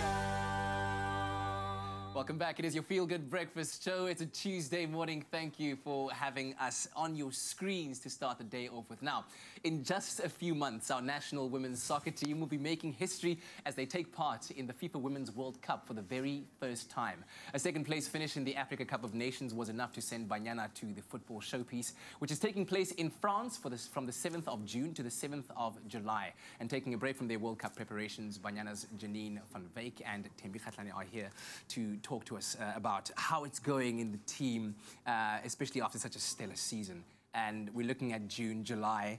Man, I was saying to you guys just now during the break, is all I want is world champions next to our names. But that is a massive leap forward. I'm sure that there's a lot of work that goes into the preparation for this. But firstly, what does it mean to you to play in a World Cup as a player? I think it's going to be a dream come true. Yeah. Before I even came to Banyana, I used to watch Janine play on the screen, and today I'm playing with her. And we're on the verge of going to the World Cup together. I mean, realizing the same dreams. Even when she was playing, she was dreaming to go to the World Cup. Yeah. Before I even came to Banyana, I was dreaming to go to the World Cup. Today we are here, the same team, about to be selected to go to the World Cup. I mean, wow. It's amazing to know that we have different stages at the different times, that we share the same dreams together as people. Yeah, Janine, it must be special for you. I mean, looking at your arm, already the ink showing the highlights of your career as Banyana captain. So this must be very special for you. Yeah, this is probably the highlight of my career. Something that I've been working towards for 14 years. And I can finally say that I'm going to participate at the world stage, at a World Cup, representing my country, and it couldn't get any better than this. Playing overseas, playing at the Olympics, obviously those are highlights of a professional, but playing at a World Cup and representing your country, I think that's the most amazing thing. Yeah. What's the mood like in the camp right now as you look towards June, July and the FIFA Women's World Cup? I think the team is so excited, the team is hungry for success, the team is confident.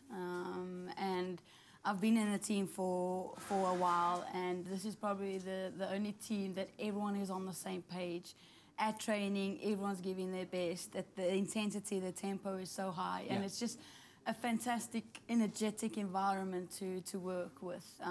You know, everyone is on the same page, everyone's going for that same dream, that same goal, and we can only get better from here on. Yeah, I'm sure looking at this picture, you've never felt the cup so close yet so far. Just, you know, reach out and touch it. Group B will be where all South Africans' eyes are fixed on our opponents in Germany, China and Spain, and there you can see it there. When you look at the numbers, you think about the probabilities, about the opponents you're playing, how far do you think the team will get? Is that something you're fixing your mind on? What's the strategy looking like right now in the camp? Well, obviously for us, we want to do something that's obviously... We don't want to just go there and add any number to the World Cup. We want to go out there and compete. Yes. We have set a target for ourselves to get out of the group stages, and from there take it step by step to see how far we can get. So our aim right now is obviously to get out of the group stage. And from there we will obviously strategize and see and work hard to get as far as we possibly can. And we need to also be realistic. We're playing against teams that have been in the World Cup for many years. Yes. This is our first time. And yes, as South Africans will be ambitious and say, we're going to come and bring the trophy back home. But for us, we need to take it step by step. It's our first time. Obviously, we're going to be overwhelmed by the teams that are there, the top players that will be there. And we need to just focus on every single game, take it step by step, and see how far we can get. But you know what? You've got a country of millions and millions who believe in you. And if I may share in confidence what you said that, you know, from a mental point of view, on a very good day, it's going to take quite a team to break down Banyana Banyana, and I think that's the kind of belief that we have in you as well. So looking ahead at the preparations, 2 warm-up matches against Sweden and the Netherlands.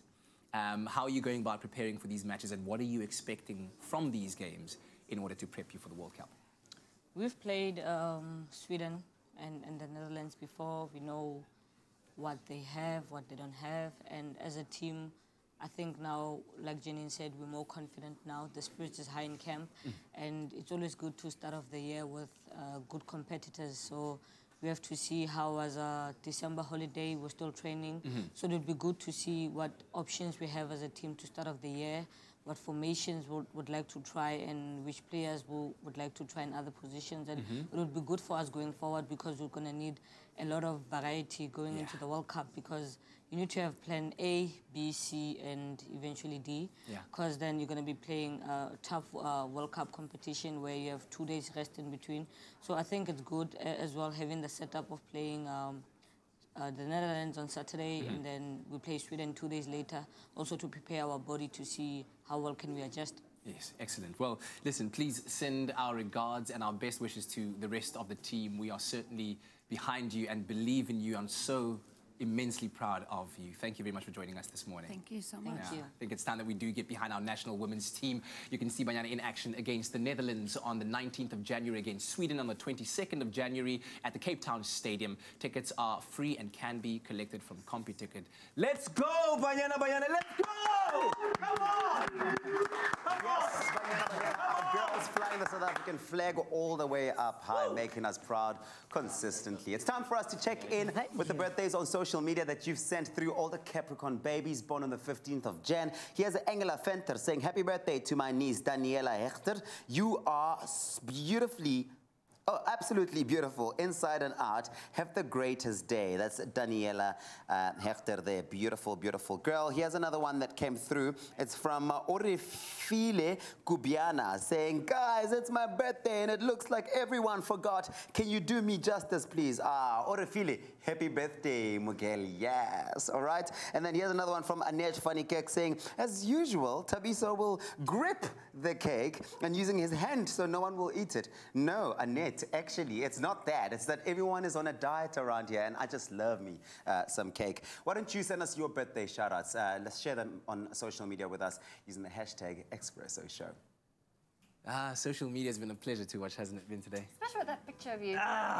Goodness, gotta delete it. Hey, but we did share, we did share another cool cat story with you.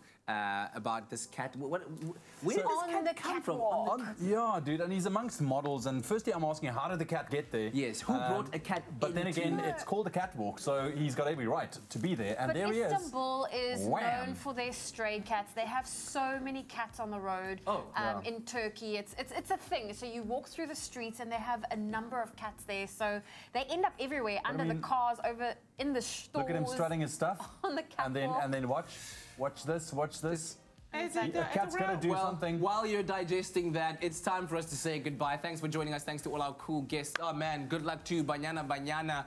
It's gonna be amazing. We got Michael Jackson, the show, the tribute show on the show tomorrow. So make sure you don't miss out. We gotta go. It's time. Bye. Goodbye. Bye. We love you. Expresso Morning Show, made with love by Clover. Another feel-good production.